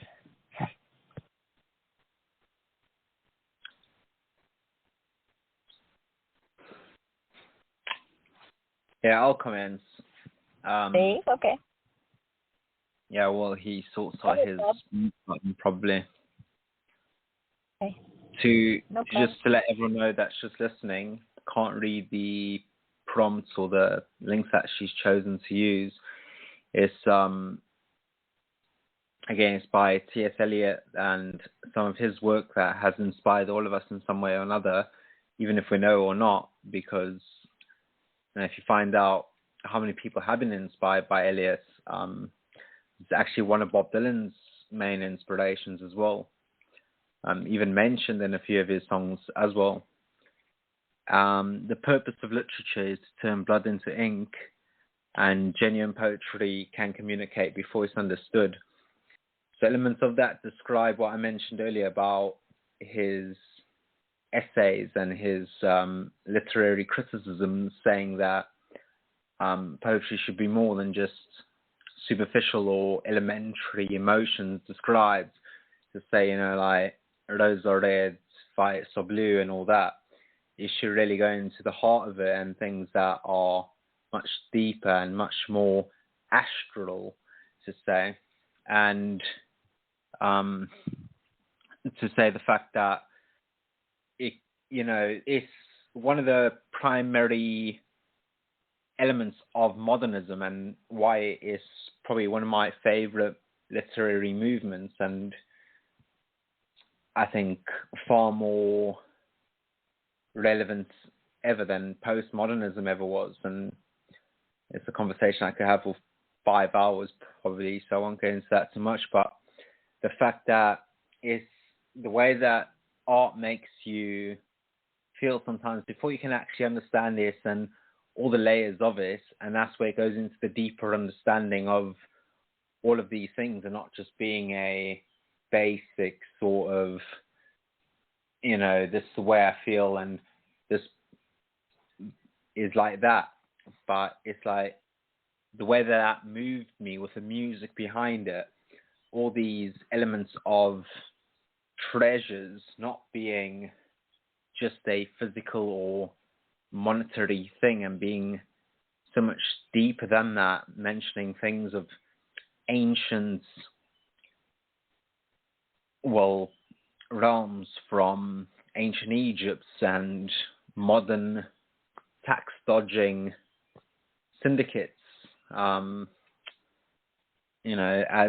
discovered in Panama and all these other sort of revelations, things that are in European mythology to do with what they believe, and all the other deeper things that we either with our consciousness, unconsciousness or subconsciousness put together and string together to create what is our reality, past, present and predictive future, and using elements of our senses to lay that bare, to understand that, as the previous poems have also spoken to, that we ain't a bunch of symbols and just purely what can be defined in a maybe a biology textbook or in our pure anatomy, but the deep levels of what we are so much more valuable than any amounts of gold or any amounts of ancient Egyptian treasure.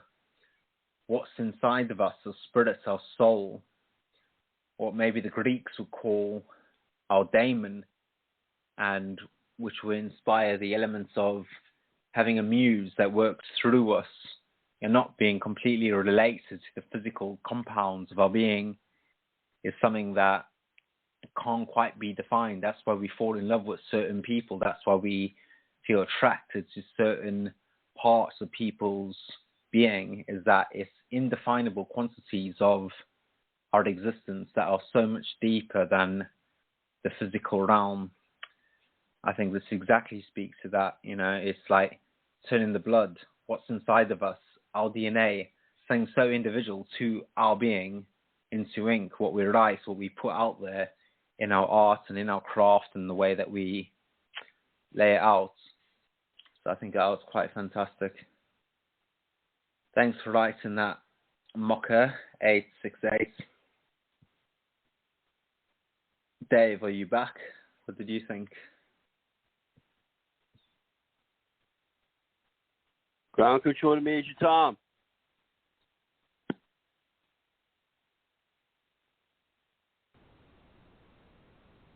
Major Tom.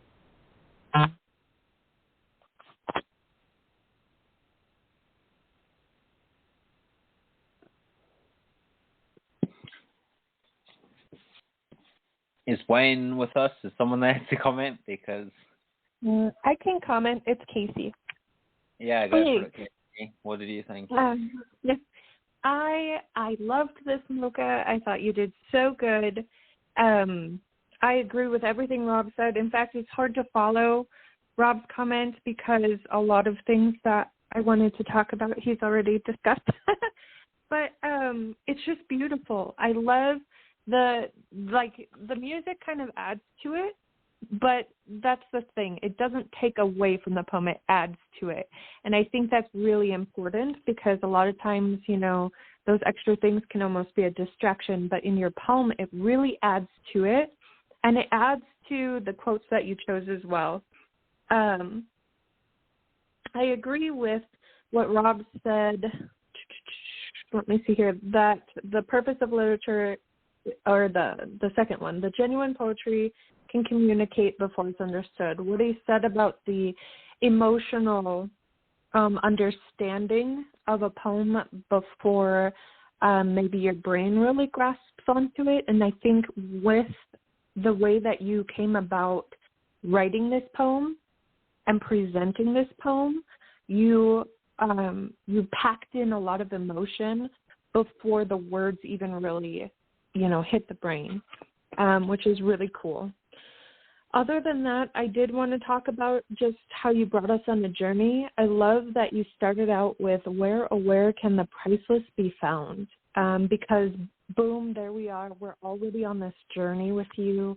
You take us to pirate ships and fairy mounds and pharaoh tombs. You take us all over the world in all of these mythical places that we grew up hearing about. And then you take us into the astral, and you take us into spiritual places. So it's just really beautiful in that aspect that you took us on this journey with you to find this treasure, right? And in the end, the treasure being not something to be found, but something that lies within you, or that is as primordial as black ink. And I love that you kind of referenced that too, because poetry has been used for centuries as a way to describe the human experience. And so it all ties together so beautifully. And then the end with my non-parallel prize is The Taste of Your Soul. I think that is just gorgeous. So it's almost kind of putting it back into somebody, back into the reader, and making them realize that at the end of the journey, it's them.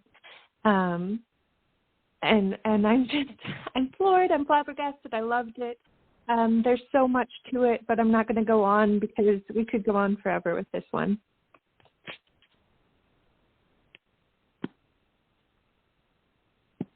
Yeah, I agree. I mean, even in the title alone, Icor is like a sort of a deity or a godly figure's lifeblood or their substance.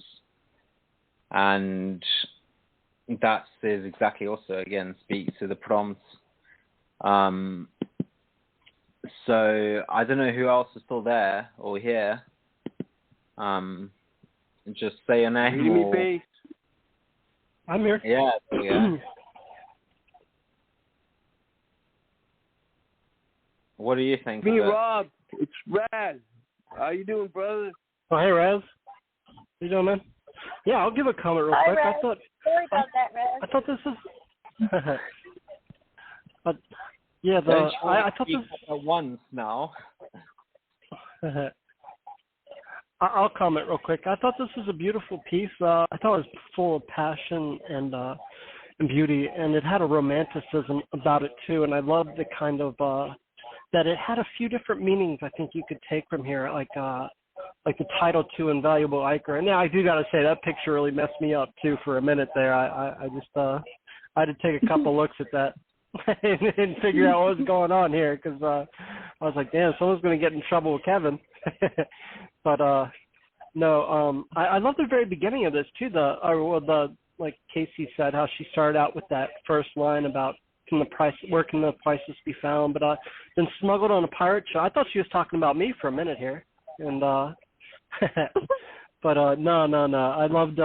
But what I really enjoyed about this was this stanza. My gems are in the astral, my paragon in the vibrating chords of reverent gospels, in the thoughtful, lilting lyrics of hymns sung on worshipful limbs. That was a beautiful piece, or stanza all on its own, and I loved how this both was, to me, it was sensual, and it was also talking about deeper, about poetry, too. I think she was saying... making or talking about sensuality, but also about how, like down here, my treasure doesn't lie in chests of gold. My non-parallel prize is a taste of your soul. I read that as both maybe a sensual line, and also talking about writing is because writing is always a piece of one's soul, and you can always touch someone else. With writing that way, you might touch a piece of their soul, and that's how I kind of took it. I really enjoyed it. Yeah, great comments, and I agree. I think the elements of like Greek philosophy, even back in them times, talking about poetics as a complete art form, in a metaphysical way, and then it almost took a few centuries after that to get back to the depth of what it was. Always amazes me how, with a limited education and all that would have been available, that just from observing the universe and what was around them, the natural elements, that they were able to extract so much. And yeah, in terms of the picture, as a few people have mentioned, there's no censorship here. It's open, completely fine. We usually do a disclaimer because,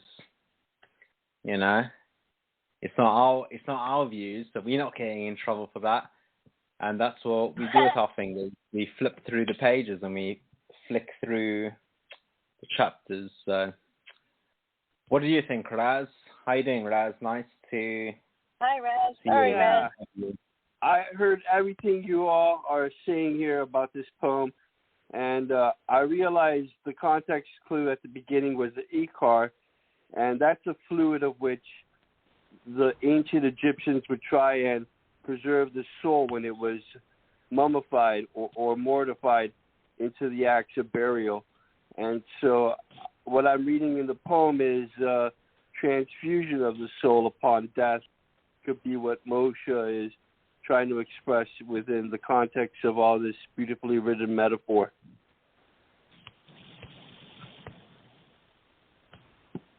Great comment.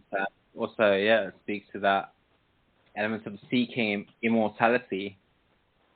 Boo, what did you think? And then we can go on with the next one. Yeah. This one surprised me a little bit because usually she's doing the more of the sensual vibe, which I like, but this one's a lot, I think, deeper. I don't think I could top what you said. I wish I could. But it's unique, I think, and different for her, questioning maybe existence and what she sees. And I think it's perfect for the quote, too. I like the picture, too, smuggled on a pirate ship. I thought she was talking about you, Silky, too. And then my gems are in astral. I know, that's what I'm saying. That's what I thought for sure. And my richness is in ink. I mean, that's beautiful, too, because I think we can all relate to that. And then the ending is just amazing. The whole thing is really poetic and beautiful. And then something different, I think, for well done, Kate. Well done, Mocha.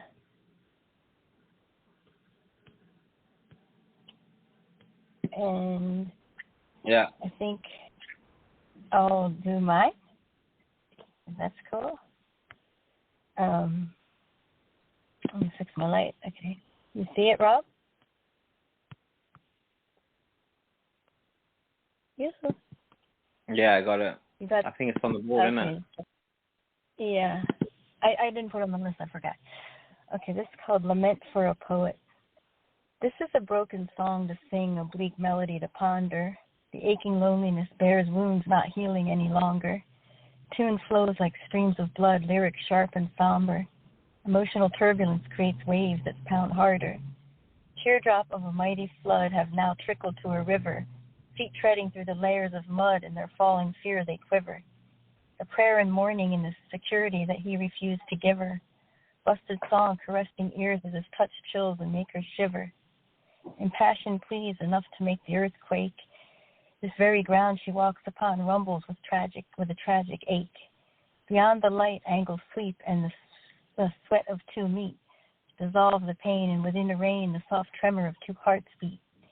A storm has passed tonight, lovers shall not repent. Sing beneath blue of a lover that she will resent. A lullaby to make her tremble deep beneath his twisted torment. He could not hear wails of a poet's painful lament. End poem.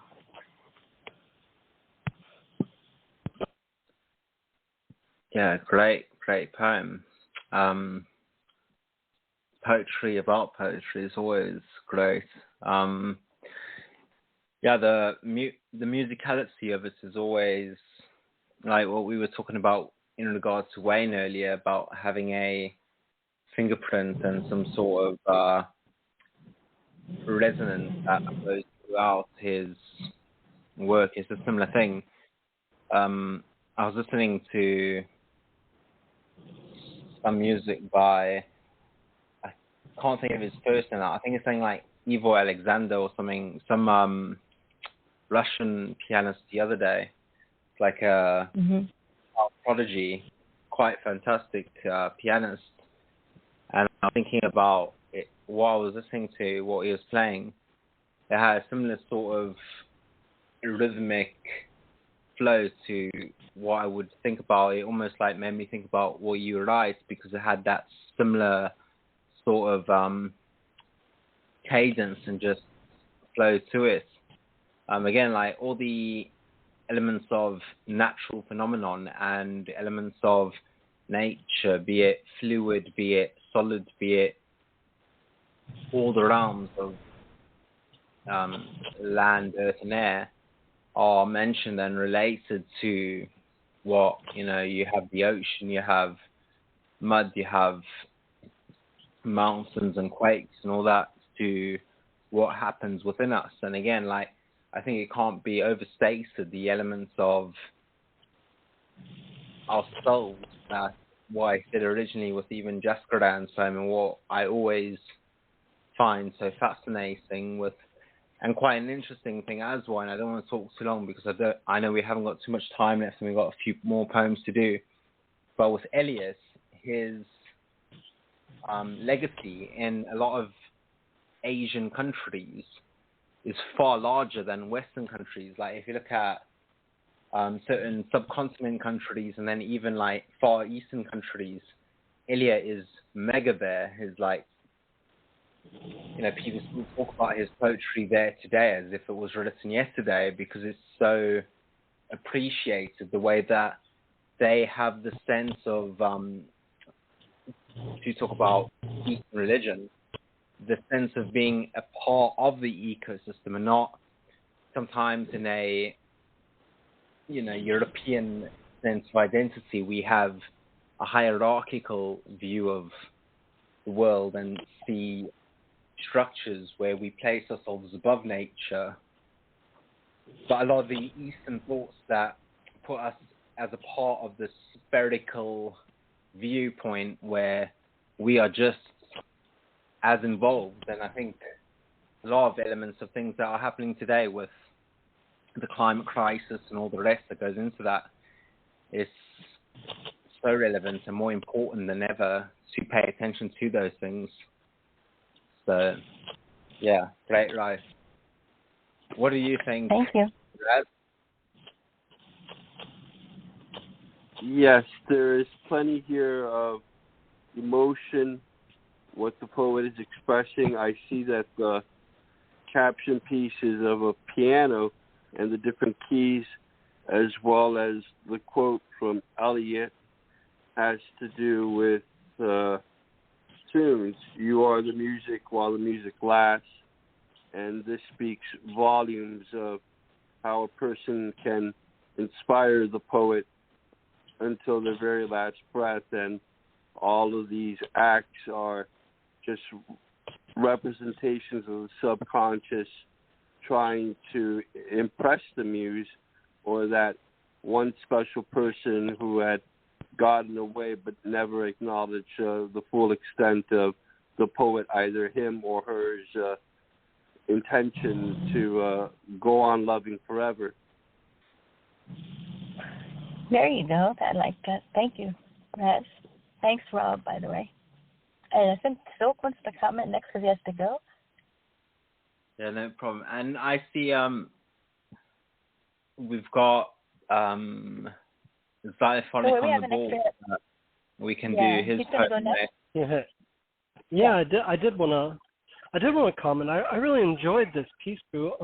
All the way through, it was full of a passion, and I thought it had like a little bit of a dark tint to it too, but it also had a beauty that was mostly there. And I love the impassioned seas, enough to make the earth quake. The very ground she walks upon rumbles with a tragic ache. Beyond the light, angels sweep, and the sweat of two meet dissolve the pain, and within a rain, the soft tremor of two heartbeats. That was very romantic and a beautiful stanza on itself, and I thought it could have been its own little brevity poem. And like I said, you read it very beautifully, and it just really, you could tell it's from the heart, and it's just very beautiful, very peaceful. Oh, thank you. That's for my love. I kind of figured. Yeah, you can. Yes, We've got 12 comment? minutes left for those that are listening in, but I think we can still do about 45 minutes or something, I think. I'm not sure. Yeah, we can do extra time. So those that call in, they can listen in. Otherwise, you can listen to it afterwards. We'll obviously drop the link and all that. But yeah, those that haven't called in, Xylophonic and I don't know, what's it, Quaylon or whatever it is. Yeah. Sorry if I'm mispronouncing the name, but we can do those two next because I know that they haven't called in and they listen in. Yeah, sorry, Sure. Casey. You think? I had a poem, but you locked the topic folder. I do have the link. Okay. I sent the instant message to Boo. Yeah, I got it. It's okay. We'll do you too, Raz. Don't worry. We got extra 40 minutes, so it's cool. I think Casey's just last. That's all. Then I'll get Blue. Yeah. If I can comment, I don't have to, though, if we need to hurry. Yeah, no, it's okay. We have time, 45 minutes extra we got. So we're going to make everybody. Well, not everybody, but yeah, you're okay. Okay. I just wanted to comment on yours, Boo. I thought it was really beautiful. I love the first stanza really took me. How you talked about music and being able to be like bleeding, cutting, that sort of thing. It felt like it was something that, like sometimes, sorry, now I wanted to comment and now I can't get my words together, but sometimes like when something happens that's really shitty, we can't get rid of it unless we put it into something, So I think that you probably do that with music, and reading this poem makes me think that somebody really let you down, and it tormented you, and so you put it into a song so that it wouldn't torment you anymore. And so I think that's really beautiful, and I really related to this poem, and I enjoyed it. Oh, thank you so much. Yeah, I thought, Philip, you were going to say it sounds like a rap. Thank you, everybody. Gonna be there until the music lasts.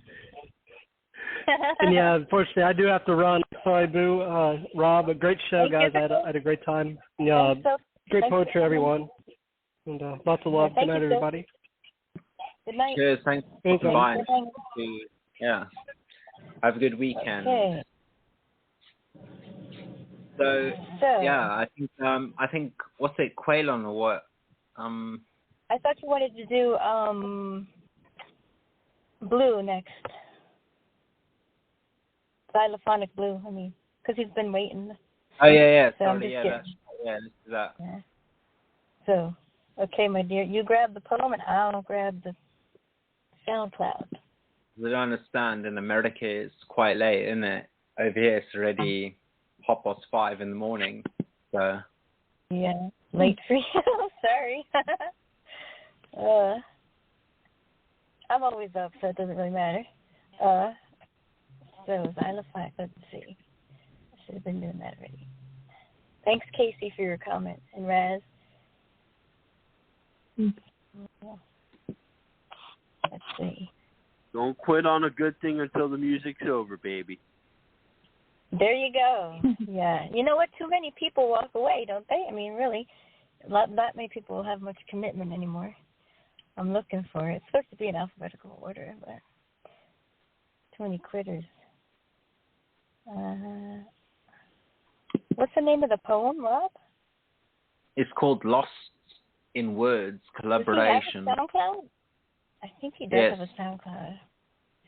Okay, Lost in. Okay, sorry. I bet you it's the first one. I don't see it. Okay. Well, while I'm doing this, I was going to say tomorrow, Linda, at 10 o'clock, by the way. And you guys know you all have a poem about love, the good and the bad. I think this is it.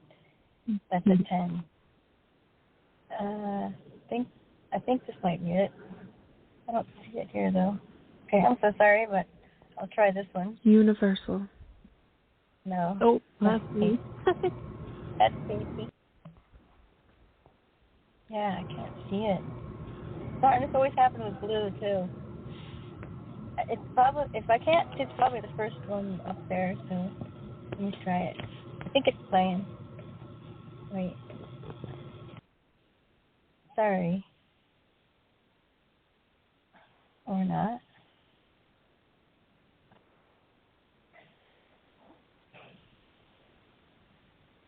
Okay. Oh my God, this thing's there we go. It may not be in though. It's not playing, Rob. Can you read it, Rob? Because he just can't read it because you can't see. I don't think this is it. Do you keep stopping? Okay, sure. I have a sign. Otherwise, you can do it on Open Poetry Night another time, but I'll try and do my best. Yeah. Okay, you could read it. Sorry, it just keeps stopping. Yeah, this is Electronic Blues, Lost in Words, Collaboration. 1.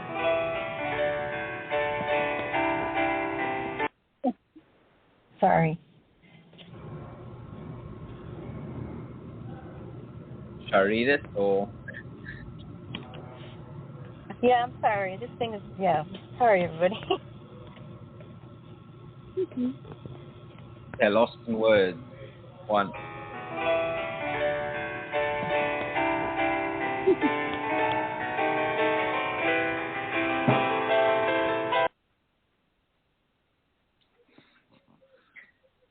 I just want to say I'm not doing that on purpose. I apologize. I'm so sorry. I'm sorry.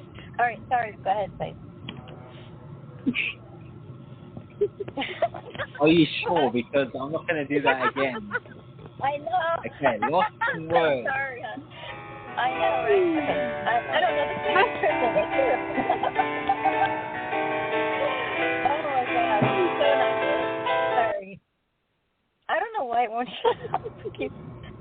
Oh my God. I'm glad you're laughing, Casey. Somebody's got to laugh, you know? All right. It just keeps doing this. I'm like trying to turn it off. I'm so sorry, Blue. All right. And it's not like I can't really delete it because I have to go to a whole like other screen. So, see, the problem is my phone's jacked. But I'll let you know when I'm. Can you do the other one maybe? Because I know that's not the problem. I'm the problem. Hold on. Wait. It's just not working. I was wondering at which point does Aston Kutcher pop up and say you've been punked? Because oh my God, that was. All right, no, there you go. Okay, I'm done. Sorry, now I'm ready now. I promise. I swear. Go ahead. Sorry. You can kill me later. Okay, Rob.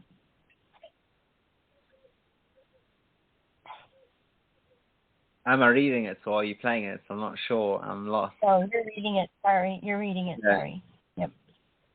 So for the first time, Lost in Words, collaboration by the Xylophonic Blues. The prelude. Genuine poetry can communicate before it's understood. T.S. Eliot. 1. I ache that pulse in unspoken realms. A door left ajar blows tiptoes. Sore slumber shadows. The place where storm becomes refuge. Nightfall becomes a sanctuary of staggering sight. Yesterday's blood orange, thunder cracks dark. Over the blue mountains, cool air mixes with the earth's heat. Liquid syllables, glass crystals, petals befallen quietude. 2.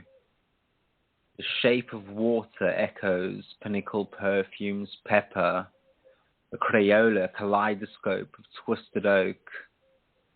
Dawn of autumn kindles footprinted pockets of fractured wings.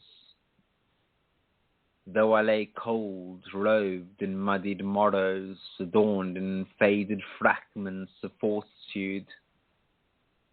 3. Barefoot porcelain, caught sands, twig-stitched rogues of cherry lipstick, hassened sands, scarves, unwrapped gravity, window lands. But breath escapes me, for within chambers of longing lungs, shattered shards of truth splinter the flesh of silence held. 4. Crystalline goblet, clouds play eyelashes, dance a skirt aside, noosed in bewildered braids of conmargins. I hang my woe noosed in the fibers of freedom, swaying from the brittle branch of bygone regrets. I fell as rains, waning moon, stars, husks hollow, maniculed belts of tundra, forest steep, sultry summer intoxicating perfume, gardenias enticing memory, blossomed ivory buds, seashells unfurl, velvet soft, halos, humidity of early evening, dusty earthen fragrance, mascaras, murky porcelain cocoon, nimbostras, terracotta, tearful, head bowed kneels, Picasso's marmalade masterpiece, rotating orbital twilight's healing call. 5. Breathe filaments of jasmine lily rosé. A firefly's forgiveness dawns in pose. Chalice spilling senses within I glide over unspoken words in lake to Packer deep. May the tattered frayed of flight transcend the sword, the amber spill of whispered promise. 6. Find me there, rhythmic drums, gurgling boulders listen and reap. Solstice shadows of smoke and fire, glaciers mount as you sleep. Charcoal skies, swirl embers, lavender loop and lapping, highlight a dress of alabaster ice, tripod fractured reflected fame of dusk, parchment swallowed sunset's delight. End of poem. Wow, that was arousing. Kidding. Amazing read. Wow. Great poem. Amazing read. Yeah. I was, some sound. Casey, help me out. I'm dying. I'm like, do it again. Okay, I'm shutting up. Yeah, right. No, start again. Let me play the song again. No, sorry. Yeah, right. I'm sorry. I do want to say that this was a beautiful poem. I like the take that you took on the prompt when it says genuine poetry can communicate before it's understood, and then you chose to write a very abstract poem because typically with abstract poetry it takes some thought. And so I like the route that you took and how you chose to come about your poem. I thought that it was really interesting. I thought it sort of starts out in a dark place, in a sort of broken place. And as you continue on, you kind of come out of the mud. You know, you're kind of climbing out of this dark place, and you head up and you head up and you head up, like you're climbing this mountain. And towards the end, you're sort of at this almost heightened spiritual place. You have the rhythmic drums, find me there, gurgling, boulders listen and weep. But there's sort of like this, I don't know how to explain it, like a glistening sort of end to a, I don't know how to explain it. It's about the journey, I think. But it's very abstract. It would take some time to really dig into it, but just off of a first read and a first glance, that's what I'm getting from this poem. Thank you. Yeah, the same thing. I think that whole prompt and that elements of the show in relation to before even understanding or before understanding, I have a book which is probably my most tattered book. It's the collected poems of T.S. Eliot, 1909 to 1962, which has probably more of my writing in the book than it does of his own writing, which is quite sad when we're talking about T.S. Eliot, but that's the way it's sort of like all the ways that you can unravel it. But at first glance, when you read through it and you have certain feelings and certain inclinations to emotions based on the metaphors and based on the imagery, it does leave you feeling a certain way, even if that feeling is, and I always think of it's quite funny because I'd often joke about it a few years ago when at least I was, maybe I would say in school, in high school, in university, about like Rothko paintings and being like, oh, it's just bollocks, isn't it? Like it's just so elementary. But you actually just, the way it makes you feel is something in itself, because you don't look at other things and feel that same way. You look at Rothko and you feel something, and it's like, whatever it is, the symmetrical elements to it, or the almost like claustrophobic elements of it at times, the depth of color, the layers that he would use as well, is very interesting if you've ever really, really looked at a Rothko, or even just try to understand that you don't understand, because what is there really to understand? But the way that makes you feel is something in itself, and that's the point of it. It's that it's not about exactly like all of the things that it means to you, because this is also something that I read the other day, even I can't think of it, but it was a artist that wrote, and a lot of artists often write about what poetry is, because again, to refer to like Aristotle and Socrates and Plato, talking about poetics being a larger symbol of art in any sense, even in architecture, whatever it is, that it being the way that you fundamentally are actually interpreting your own reality, and that's all that it is. And the way that other people try to interpret it don't really matter, do it? Because what you've written is what it is to you.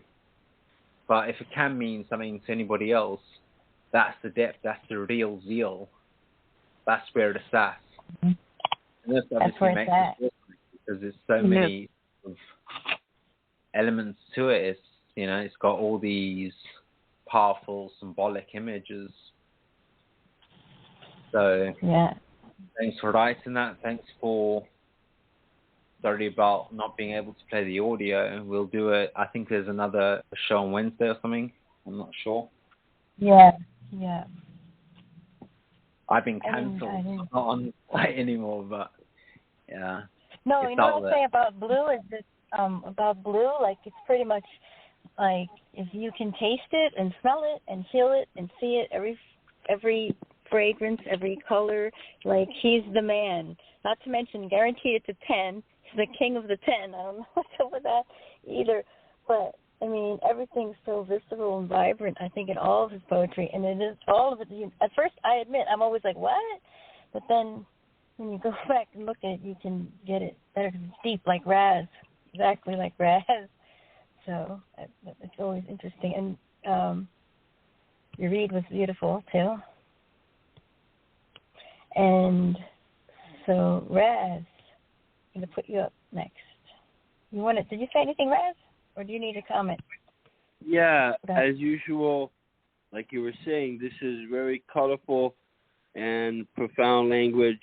The structure here, it really is a painter's idea of pouring visualizations into the reader of every last angle to what you have of a type of theoretical time crystal in what's encapsulated by the poet's pens.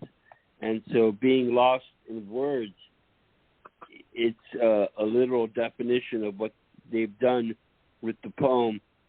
You start off with the door, and from there, perception is altered to how you regularly perceive life and all of its aspects intertwined to some grander scheme that goes beyond your ordinary sight of perception. Mm-hmm. True. So, I was zoning out on your voice there for a minute. All right, Raz, I got you. I'm prepared for once.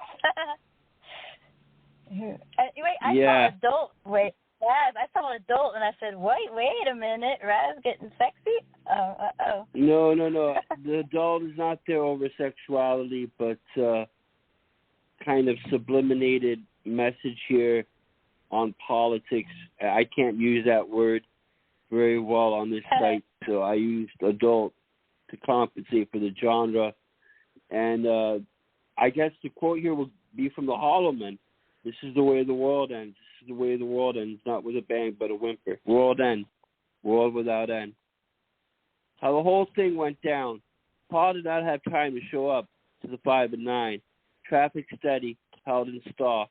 The meteor wormwood collapsed the magnetic sphere that sustained UV radiation from seeping into the matrix portables. The news report repeated political distress of Hong Kong or North Korea or Malaysia or Spain, protesting human rights, which was really that much more normal. static energy because CERN tried to inflict a particle beam to reduce states of matter tinier than atomic matter, disrupting the tectonic plates into not balancing the Earth's shift from the tethering and tottering axis polarization that required 360-degree angles. The trajectory of the planet plight further into the nether, the aether vaporized originally in the formation of universal structure. Maggie, losing the respirator and the asthma inhaler, deplete and replete of the carbon dioxide. The blotted out revelation's heavenly counterpart. How the whole world ended. I think it was about now. And poem. That's a clever ending. Rob. Okay. Probably on the spot. You know, Raz, that's pretty short for you, actually. Even pretty good brevity there.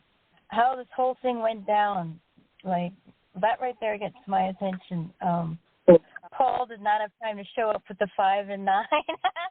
I don't know if you're talking about the Apostle or Paul McCartney or what, but I think it's catchy anyway. No, that's the metaphor for job loss. There was a steady unemployment rate globally. Talk about three, and you get it all in there, from Hong Kong to political distress, human rights. My God, you're like the only one I know that can do that and still make you think and put all the relative things in there and make you wonder at the same time. I would love to pick your brain, Raz. Static energy. Or maybe I wouldn't. No, I'm just kidding. But, yeah, both of you two right now. Put them together. There you go. Have a twins. Rub some over here. The trajectory of the planet plight further.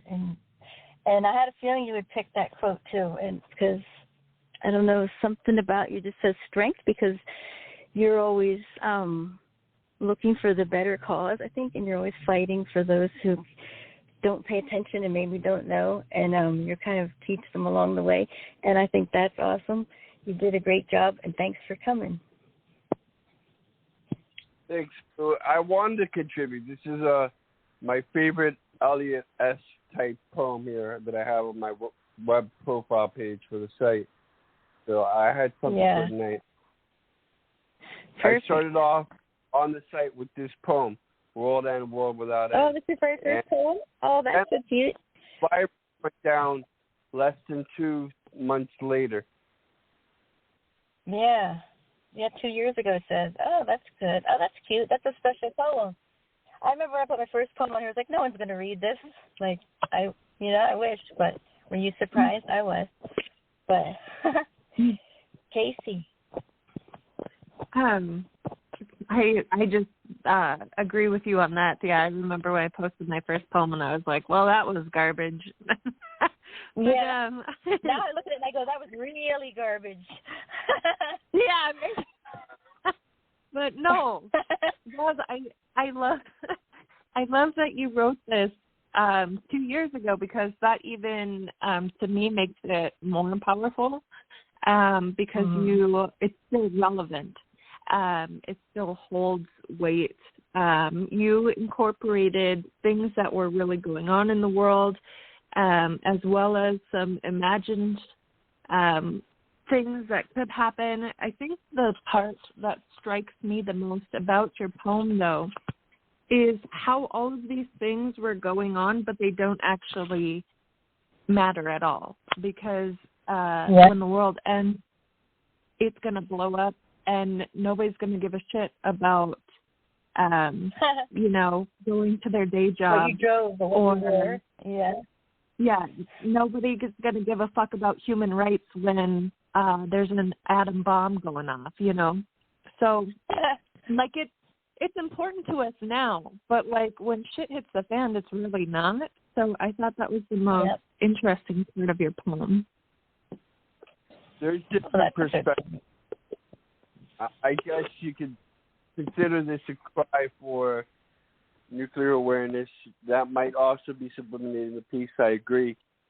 But one angle that has not been researched, which I did mention, was if CERN had been able to tamper with the wrong atom would it cause a chain reaction that could cause the destruction of the whole planet? All that quantum testing, we don't know much about that. It looks like a plot out of Daniel Brown's Inferno, but, it's possible. Yeah, anything's possible. Hey, Casey, can you imagine going on a date with Raz? You'd have to study. And Rob. I'd be scared. I'd be intimidated. All right. Rob? Yeah, so actually, contrary to that, or opposite to that, I think my first poem on the site was probably my best poem on the site, and it's all gone downhill since. But that's just me. Right. No, I probably think that. I don't think that has been anything that good, but I think the closer it comes to the time that I've written it, the more I completely loathe this, and then when I look back, it's real. Our early means far more than what you later become, just a writer. Yeah. But also, it's one of the poems that I wrote when I was at uni, like probably about 5 or 6 years ago, that I still had, because I lost my entire body of work, like 8,000 poems actually, on my previous laptop, and that was one of the only ones I had. And I think I peaked when I was like 21 or 22, so it's all gone downhill since then. I still got a few of them, and I lost like 4 albums of music. So, but I think, it's like the fact that it's 2 years ago is quite obviously very, quite unsettling to an extent, because it's like, oh my God, this is so real. Some of the things like about the revelations, even maybe Paul being the Apostle Paul, and elements of revelations or the revelation, and a lot of the things that have been mentioned in recent times have been the parallels between elements of biblical chapters and mentions of things that would happen at the end of time, and the way that it's playing out, and not to be like any sort of conspiracy theorist or anything like that, but it's like, well, that's fucking weird, that's coincidental, innit? It's like, that's what the Bible said, so that's a bunch of weird parallels. And this being 2 years ago, it's like, oh wow, didn't you write this yesterday? Like everyone else that wrote for this thing. Again, there was back here crashed around 2018, and that took out most of the oxygen of the planet. Why there's higher carbon dioxide levels now, but none of it was really played out that anyone heard on the news, and so that's the mention of world without end. Yeah. Yeah. Did you see actually what Elon Musk did the other day? I think he's offering $100 million to find the solution to absorbing all the carbon dioxide or taking it out of the atmosphere. But also, I would think, nonetheless, if this was some kind of end world scenario, of course, what we're suffering is that much more surreal. I agree with you there. But at the same time, when it comes to the elements of climate change and all that, this is also, again, it's saying that we could just spend the next 2 hours talking about, and even beyond that, because while greater minds than mine have been doing it for decades and still haven't found any real tangible answers, the way to look at it, in my opinion, and my most respected person in that field is Bjorn Lomborg, who isn't even a scientist or any sort of geologist or biologist, but rather an economist from the Copenhagen School of Economics. And, well, his greatest attribute, or what his better, is putting teams together for the UN to distinguish how best to deal with crises. And where it's best looked at it is, instead of like continually providing subsidies for failed plans like solar, like wind, which, you know, we've seen what's happened in Texas. We've seen all these things, and it's like we could be just doing so much better. And I digress completely. I'm so sorry about that. Yeah, I think the poem, That's like okay. we've all said, one of the best things about these sort of poems, the fact that we're talking about its relevance right now in this minute, in 2 years later, and how it could have been written 5 minutes ago, is always a testament to it. You know, you see, like the other day, what's happening in Hong Kong, what's happening in North Korea. By the way, that video that they released from the army is fucking mental, isn't it? Like people running through bricks with their heads first. Insane. Yeah. Like, That was, yeah. I couldn't believe it So, either. I mean, like, whoa. that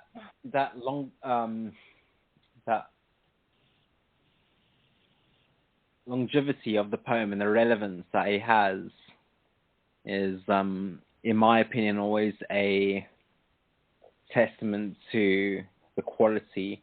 And that's why I think that a lot of, as I mentioned earlier, Eliot's poems sort of resonate so much with Asian countries, because a lot of them still feel many of the things that he was talking about, and many of the things that he was talking about were because of the First World War and coming out of that, and what he was thinking about our morality and the state of play.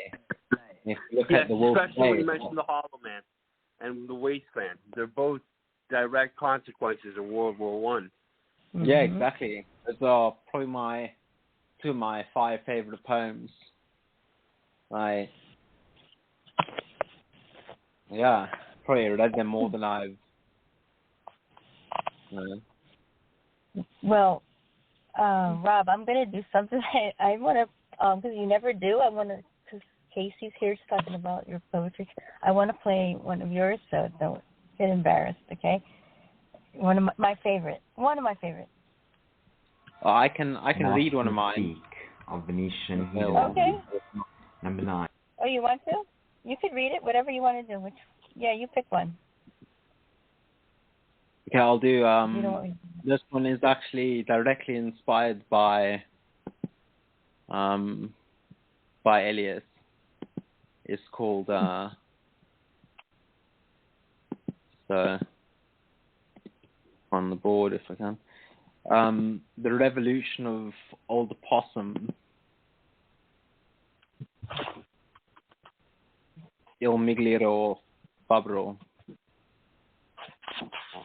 From the streets of Dublin, the hordes rejoice, as Odysseus waxes lyrical with colloquial finesse, his golden tongue spitting fire, steamrolling the jargon wagon on stairway rails from tube to paper. Live stream of consciousness flows from depths below, bellowing out of shadows, an intoxicating wave breaking the surf on black peaks of spiked stone keys typed in gonzo.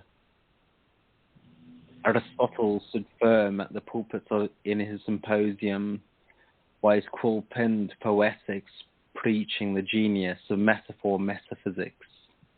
Embryonic parcel tongue waving a wand in wizardry, from ink fountains bursting on parchment, delivering the gift of ribbon-wrapped eloquence. Unbuttoned, rolling flow in fluid monologue, skipping ropes of jazz speak, unedited, unfiltered rivers, where rough diamonds are crowned kings. Standing on one leg, inspect in the heart the past fold growing arachnid telescopes, and digging in every anatomical tract to extract the distilled essence.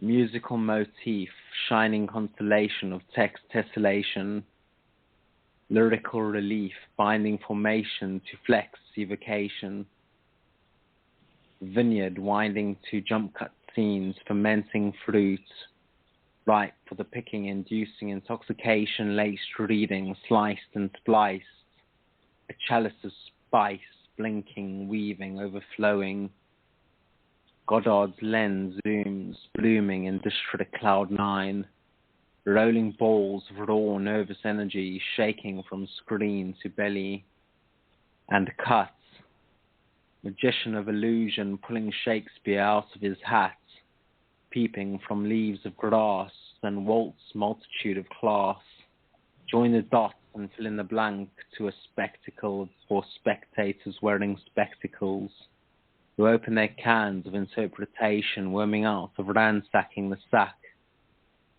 unchain the shackles of form, abandoning umbrellas for free-falling snowflakes.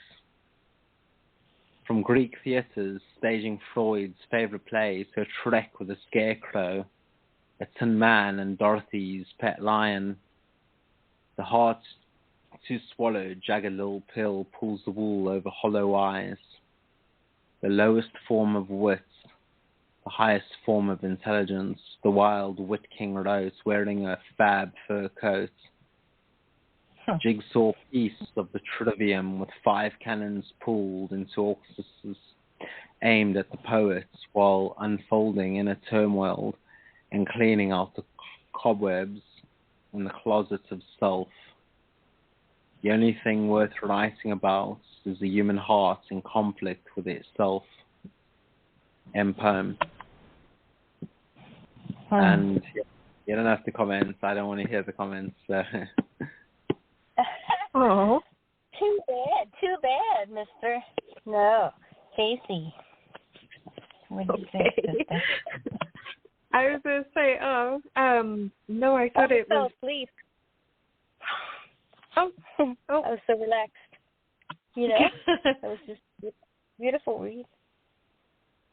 No, I thought it was gorgeous. I always think that your poetry is very smart, and there's a lot of references throughout here that talks about language and text as an art, and just poetics, and it has a lot of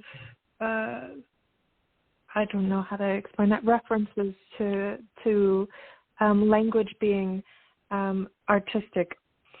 And what I really found interesting, I guess, was that it's, to me, obviously this is my interpretation, but to me it's sort of about not having structure, and that structure almost kills the artisticness of what is being created.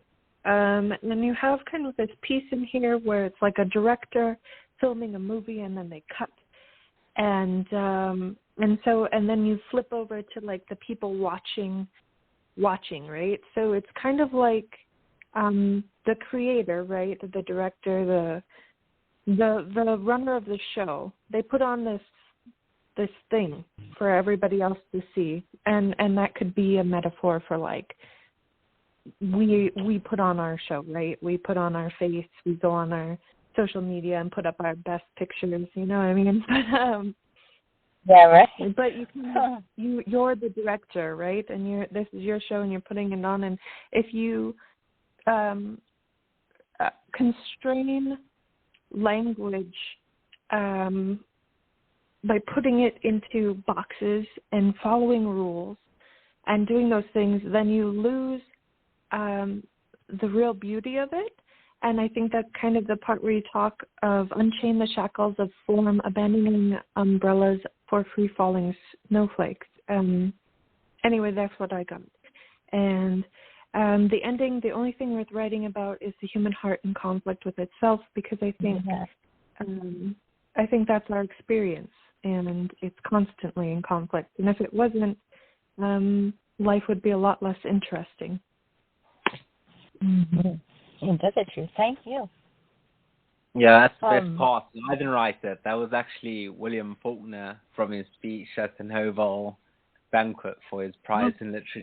So, yeah, I nicked that. So, and anyway, that's the Elliot quote, isn't it? It's that you can take art, but only if you make it better. Otherwise, he was the one that said, all art is stolen. So that's what the whole about. I don't know. I think that the possums, when they say that possums lay down and play dead when they're scared. So that's maybe what we're doing as society. And the whole thing, the language is beautiful, and the grammar, all of it, the way you read it. But I like unbuttoned rolling flow and fluid monologue, skipping ropes of jazz. I love the music reference too, and the nature. All of it's just amazing. What do you think, Raz? Oh yeah, the heart, human heart. That's beautiful too.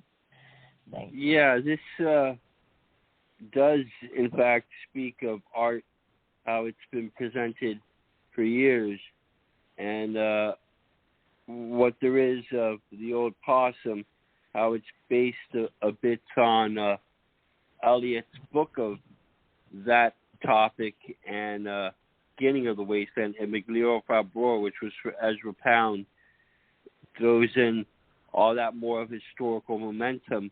What you have here divided within stanzas, there's Joyce, and then Aristotle, third section, jazz. Just the fact that it created modern day music, and all of that starts breaking down a bit. Who had been the original director as to the art form as we know it being taught now by stanza 6. If there was a magician, would it be Shakespeare, Walt Whitman? And it goes on with these literary questions until the very end of the piece, where Baum was 8, who created Oz, but that 9th says you put this all together, all you have is a bunch of jigsaw puzzle pieces that pose what you wanted to say yourself. And so that's what's inspiring of the entire presentation, where it's daring the viewer to speak their own mind instead of having all of these forms of literature to be their own mental representation of what to believe about the world. Yeah, thanks so much. So, for context to those that might listen after the show, in the link there's a whole lecture by Duke University English professor Victor Stanberg, who sort of goes into what Eliot did in relation to modernism as a movement, as a genre, to simplify it in that extent. And through the various essays that he's written and that I've read, the precepts of his definition of modernism as a movement of the earlier 20th century were 9 different identifiable elements that summed up the genre, or the literary movements. And then that's how each part of the vignette is encapsulated, being that one is common speech, 2, the importance of metaphor, 3, psychological realism, stream of consciousness, which even like Virginia Woolf and all those people and important voices of modernism practiced. 4 was the musical arrangement, that it should be almost like melodic, the way that poetry is written.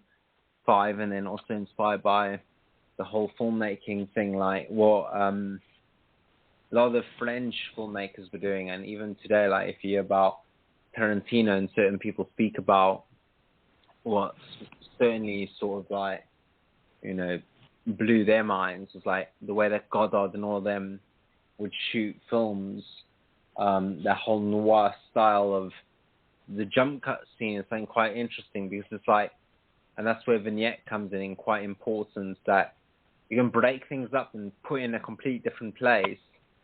You don't have to follow this sort of like exact progression of events. And then 6, the illusion and referencing. 7, organic form. 8, irony, satire, sarcasm. And 9, rhetoric. I think especially important is the last few is that a lot of those things are at a lot of risk at the minute or at the moment, that certain things that are satirical meant to be poking fun at the established powers that be face the threat of being cancelled, to put into modern speak, by satirical websites or fascist media that can't publish their things because it's like fact check, not correct. It's like it's not meant to be correct. It's a joke, That's the whole point of the thing. It's like, why did the chicken cross the road? Fact check, the chicken didn't cross the road, so fuck you, get off. Like, well, sorry about that, I'll just go and start my own like social media platform like the other guy. You know what I mean? Great idea. But anyway, I just think it's like important to remember that all these things and the other best parts don't need to be taken so literally, right? The two best parts, like you were saying, the epilogue is by William Faulkner, and the other part, the lowest form of the highest form of intelligence, is from a quote by Oscar Wilde as well. That's why the wild wit king goes wearing a fab fur coat, because in all them pictures he just looks so extravagant and so like yeah, I love like it. He was just like living la vida loca in his fur coats on the yeah, settee he's on like, the fuck sofa. it, I'm gonna do what I'm gonna do. Yeah, with all cane and like his beautiful long hair and all Mac that. Daddy, big pimpin'. Yeah. So a lot of these things, that say, okay, you can't poke fun at certain things because you're punching down, because you're doing this, because you're doing that. Like, people just have to remember that speech should be completely uncensored. Say what you feel. And that's where these elements of modernism, as I saw out in the evening, to say that one of the important parts about elements is the relevance of psychoanalysis, subconsciousness, writing about your insecurities and your anxieties, because none of us are above those things, and we should be completely open to expressing these things. That as soon as you start to filter speech or to make it what other people think and what other people want to hear, Agreed. That's not what this art is, because it should be one, what's truth to you, whether other people interpret it is their experience of it. But I just think that those are the real truth. And well, I think you're doing your art alone. If you're doing your art, you're doing it yourself. Look at Alanis Morissette's album, which, funny enough, when I was in high school, I was walking home and I had to walk probably about 3 miles from my school home, and a shortcut was walking through. I lived in the winelands in Cape Town, South Africa, and one of the shortcuts was walking through a vineyard, and I found the literal CD, not in a cover, the like CD-ROM, lying in the mud. And I was like, well, I had about 5 CDs at the time, and that's all the music I had. I didn't have like an iPod or anything. We only just got those in South Africa, so you know what I mean? Like, we get in there. You're a bit behind. Yeah. Yeah, like we've got Walkmans now lately. You know, that's what the kids are asking for Christmas. Moving up in the world. At least you don't have a Discman. At least you're beyond that. iPods, MP3. So I found the CD-ROM in the mud, and then I took it home, and I had to wash it off and dry it with towel and everything. And I had a little CD player in my bedroom, and I played the CD by Alanis Morissette, and it was that one. It's like none of the songs worked; they were all scratched to shit because it was in the sand and in the mud. But the bits that I heard, I was like, "Oh, this is catchy." You know, what's that from? But you didn't care. Oh, that's cute. Isn't it ironic, that whole song about, so that's the part about it, that's the little sort of joke in it. It's the irony in that, it's, you know, the hard to swallow jagged little pill is the irony to pull the wool over hollow eyes. Just let everybody be themselves. Open your eyes. One of the funny things I saw today was a headline about the American soccer team playing against England, and it said USA wins 1-1 because the score was 1-1, but the headline was USA wins. And I thought that's a great analogy for the political situation, that maybe we everybody gets a trophy. That this one is better than that one, so we win. Where I lived, Bob, on the radio. That's bullshit anyway. Everybody gets a trophy. Singles like every single freaking day when I was a kid. I know. It's so. I think that whole thing's so lame. Like, Miami, Florida, yeah. Man, I've heard everybody gets a trophy. Everybody wins. Everyone thinks that Florida is the best place in America at the moment. Yeah. That's what I'm being told. Florida and Texas. They're like, you want to go, because like the people that I speak to, they're like, yeah, if you go to America, you need to go to Florida, you need to go to Texas. You know, like all the other places, places that you see in the movies, New York. Where are you going? Well, I heard that Orange County's open now. They just got rid of the oil spills, so it's good. Cool. The beach is open again. I need to work on my tan, get some B. So there you go. But anyway, California's perfect for that. For joining us. I'm sure everyone wants to get going. It's quite late. I know we have to. I can't find Chu's poem is the problem. No surprise there, but I don't even know the name. I don't know if it's in here, but I mean, she's been waiting a long time, so if you guys don't mind, just like one more, if you guys want to stick around. Yeah. We're also going to play it Wednesday, too, on our house, so first, so she can get, listened to, but, you know, we had a lot of poems today. We really only had 14, then all of a sudden we had 24, so, and there's 13 SoundCloud. It took forever, too. But anyway, do you know the name of her poem, Rob? It's Dark Alley in the Old Sacramento. Dark Alley. Well, that sounds fun. Let's see. Those Frisco days.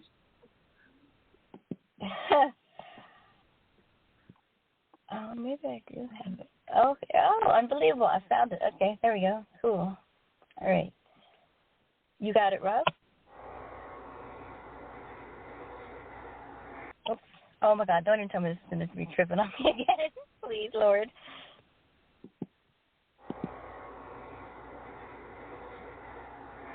Dark Alley in the Old Sacramento.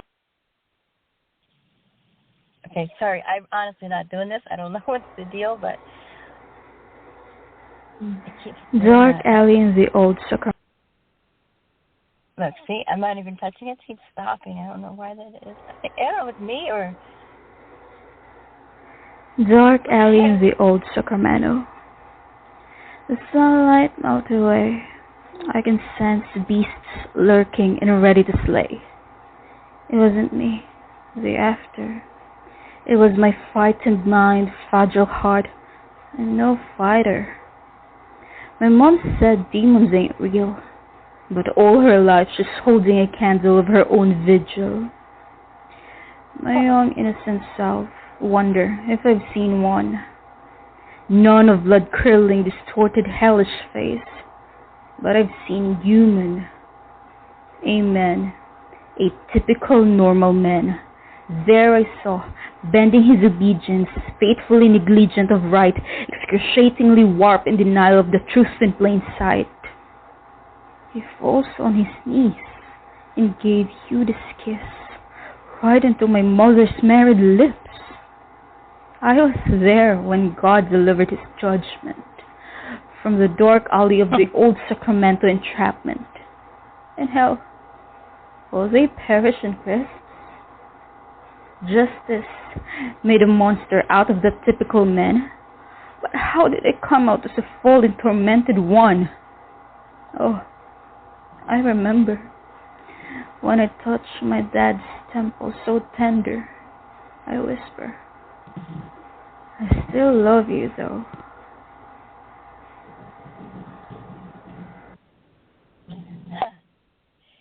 You know, every time I hear her read, like stuff that I don't even know how to describe it. It's sort of like, you know, the old like movie stars, and she was kind of like, like she was that like timid, like shy, almost cartoon type. And I don't mean that in a rude way. I don't know if you guys know what I'm saying or talking about, but it's like you can't help but listen because she's just, you don't know if she's fucking with you or she's gonna kick your ass or what. You know, it's just, and then it's just, I don't know, you can't help but read it. I always find it fascinating, and the way she looks at things is so different. I don't know if it's the cultural thing or not, but that's it to me is entertaining. And I think she always leaves you wondering with a little bit of sensuality and want, and you're kind of like, it's kind of like a poetic cock tease, and I mean that in the nicest way possible.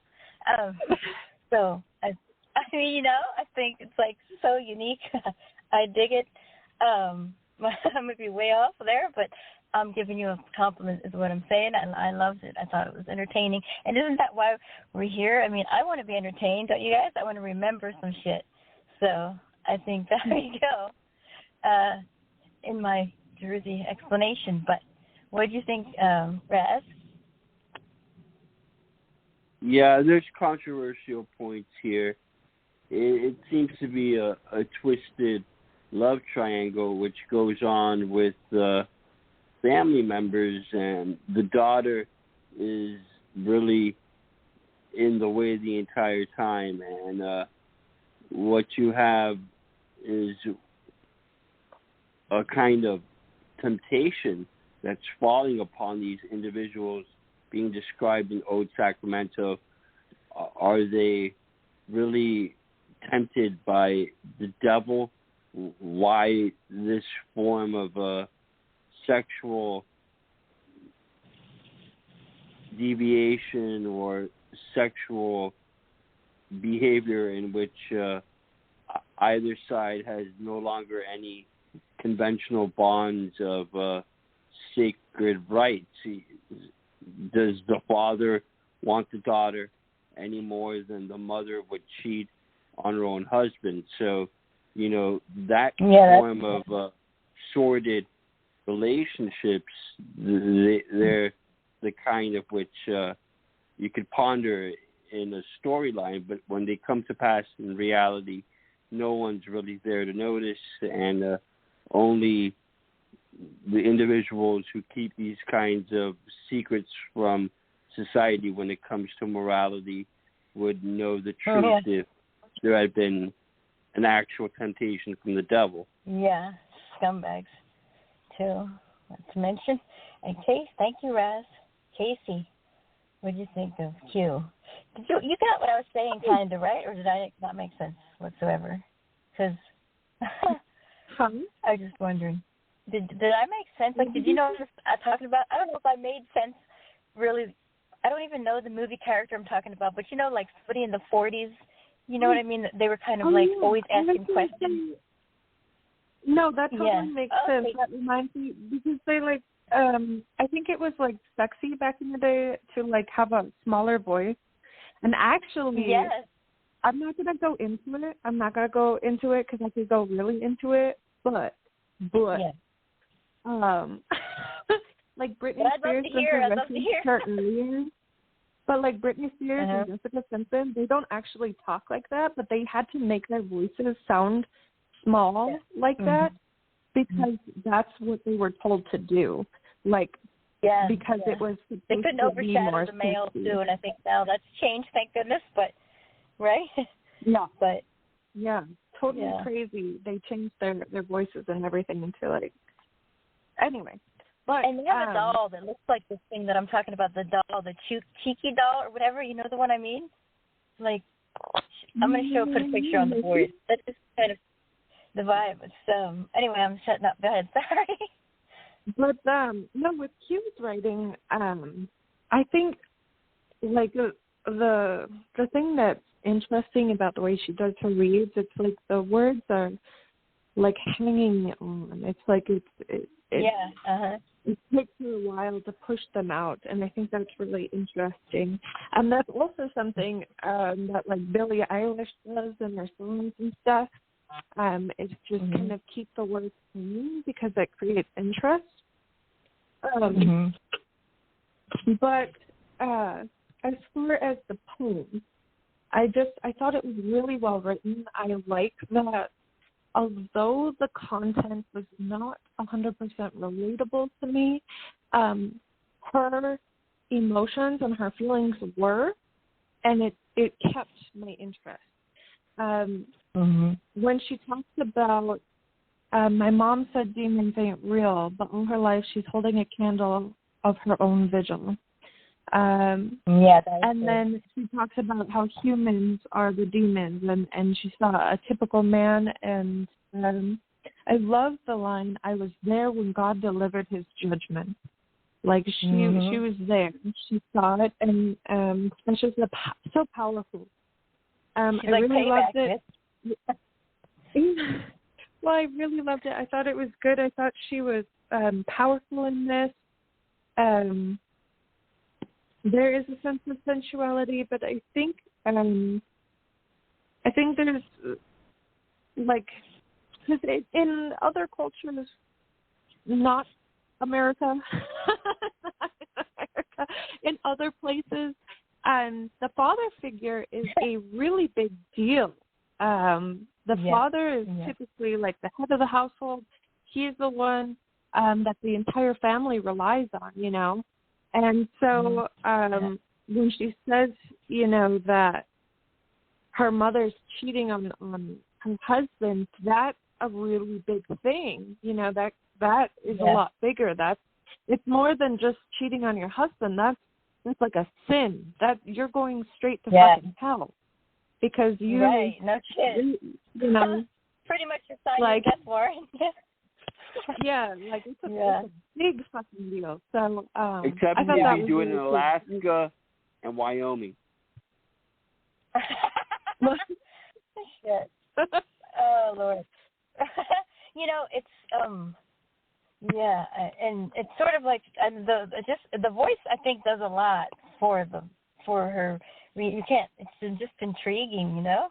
And you're right. You're just hanging on every word. Like you're almost like, is she gonna say something else or what? It just I don't know. I think it's pretty cool. Did you comment, Raz? Yeah, overall, you know, what you see here, there's a message that is like Frisco. It's like beatnik literature. What they meant originally, Kerouac, Ginsberg, all of their lives were just sexually fucked. You had Jack Kerouac at one point being in love with Neil Cassidy, Allen Ginsberg at another point really only remembering having relations with him instead of other men. So it's as naked as it comes. The overall tone right here with Frisco. There you go, Raz. And Rob was taking a break. I don't know if he's back, but he needed a little break there. So I think the rest we have to carry over. I'm back. Oh, you're back? Did you want to say something about Q? Yeah, sure. Sorry about that. I had a wee. So a few things. I thought that it was like Thanks for telling us. I heard a few of the things that saying about the whole voice thing and Britney Spears and that. I think it's quite difference now. That was obviously like, again, considering Nicoland and accelerationism and the way that things change at, sort of warp speed as we go along. If you look at Elizabeth Holmes, for example, with Theranos, adopting a more masculine voice for her, desired, you would say maybe, outcome in her devious sort of psychopathic plan. I don't know what the fuck was up with that, because that was just weird, wasn't it? And then my interpretation was slightly different. It wasn't one of any sort of incestual deviance, but rather sort of deviation from perhaps tradition and perhaps religious confinements and that sort of thing. I think about what I understand, and again, I'm not American, I've never sort of been there, I don't know the history to the extent that the three of you would, and many other listeners, but the way that I understand Sacramento, because I've also used it in a poem that I've written in the past, to be related to parts of the prospectors and the gold rush, and them going to the river to do their shifting and getting bits of gold and escaping the sort of things that... So one of the interesting other things that, I would say probably one of the best books I've read in the past month is called San Francisco. I don't know if any of you have read it, by Michael Schellenberger, who was a progressive Democrat environmentalist who worked in a lot of third world countries, and growing up, he's, I think, a Californian by, originally, and he went to the sort of place, born in South Africa. I've done different work in other parts of Africa for charity and for community sort of projects. And a lot of the things when I talk to, because quite often I'm in conversation with Americans and their sort of views for if only Americans did this for the benefit of the world. And it's like, that no one in Africa really cares about that. Their kids live to 14 and they're either murdered or they can't eat. They get one meal a day. It's not about doing any of these other sort of, Theranos projects where you pump billions of dollars into that to get immediate blood test results. It's still TB is still the massive problem over here. It's worse than, dare I even say, COVID-19. More people die from tuberculosis than from COVID-19 over here, but it's not a profitable investment to deliver solutions for that. It's not problematic to talk about those things, because the fact that we have to censor having that conversation is the problem. Rather than saying okay, let's talk about it. Let's say, why do we have this happening in KwaZulu-Natal, South Africa, where people die 3 times the amount of people that die, and we've never ever had any sort of measures put in place. We've never pumped any amounts of funds into curing that, into sorting out that. Again, completely digress. The fact that I see it as a sense of diverting from back to the original example from San Francisco and the writer Michael Schellenberger, that he would go to these places where people would work in the sweatshops actually in Asia and talk to them about their experience and say, how shit is this? Don't you just want to escape? And this is what completely fucked my mind up, fucked my whole world up, because it's I thought the same thing. I was like, how dare Nike, how dare this and this and this do these things in these countries? And them girls would say, I would much rather work 14 hours a day in the factories than be back home in an arranged marriage at 14 and not leaving the farm or the like sort of place, the rural place where they were living. It's like me, in a different place again. Okay, so like, it's third world country nonetheless, but to think that, okay, well, these conditions that the people are, and again, it's the whole thing of like, yes, we won, but it's 1-1. It's settling for less. We shouldn't say like, okay, it's like, look, they're in there because it's better. Yeah, sure it is, but we can just do so much better, you know, like we've got it all. It's not about a lack of anything. It's just about being better. So I think not settling is what you're saying. Not settling. I mean, a lot of people do it. From these traditions with everything, and I think it's especially evidence in American politics. The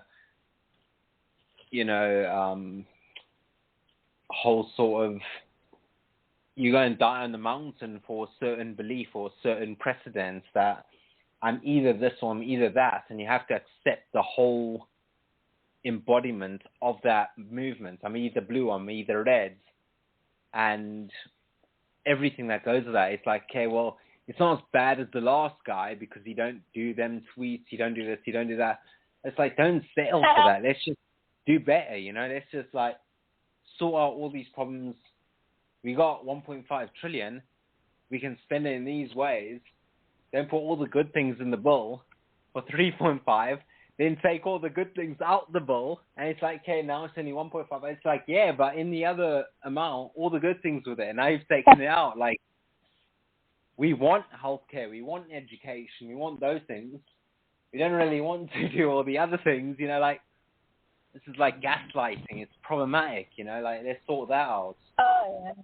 The same way, like,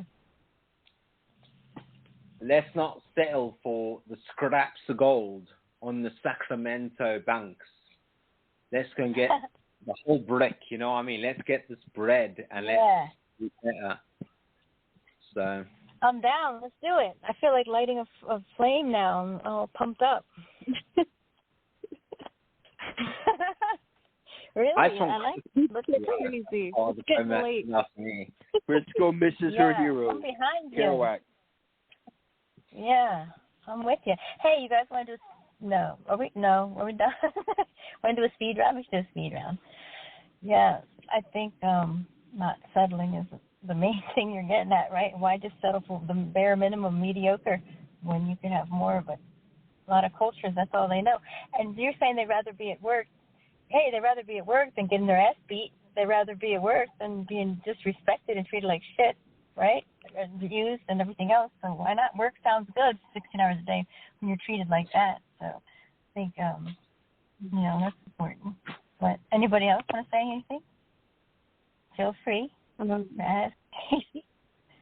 You guys are like, just shut up already.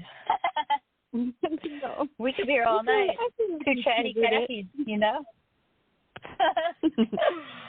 Actually, everything is permissible. Nothing is proven. Access to Bond, William Burroughs, Making Lunch. Oh, I love that book. You ever read his son at all? It's good too. Okay, yeah, well, I guess that's Junkie, Queer, The Ticket That Exploded. Yeah.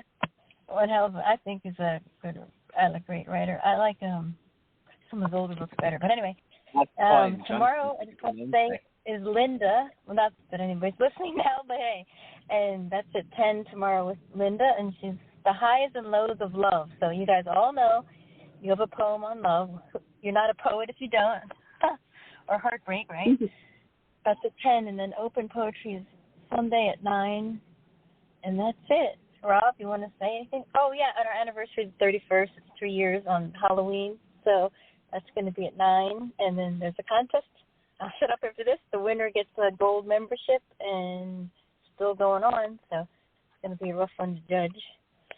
And thanks, everybody. Thanks for sticking around, Casey and Raz. Thank you, Rob, as always. You want to say anything? Yeah, when anyone finds out the people that hand out drugs on Halloween, because I heard about that in school, that people were giving out drug candy. Why, you want to go to their house? Well, yeah, because it's like, who in their right minds are handing out drugs at the fucking prices that we have to experience? You know, it's like, in school you hear that everyone's just handing out drugs left and right. It's like, you know, I don't eat for 7 days because I have to buy medication. It's like, just help us out, you know. Can't we go knock on someone's door and say trick or treat to get some medication? And I can't even get drugs no more. Like, now I don't eat for 2 days because I have to buy me meds, you know. Just can't I just go and do trick or treating and get some pills?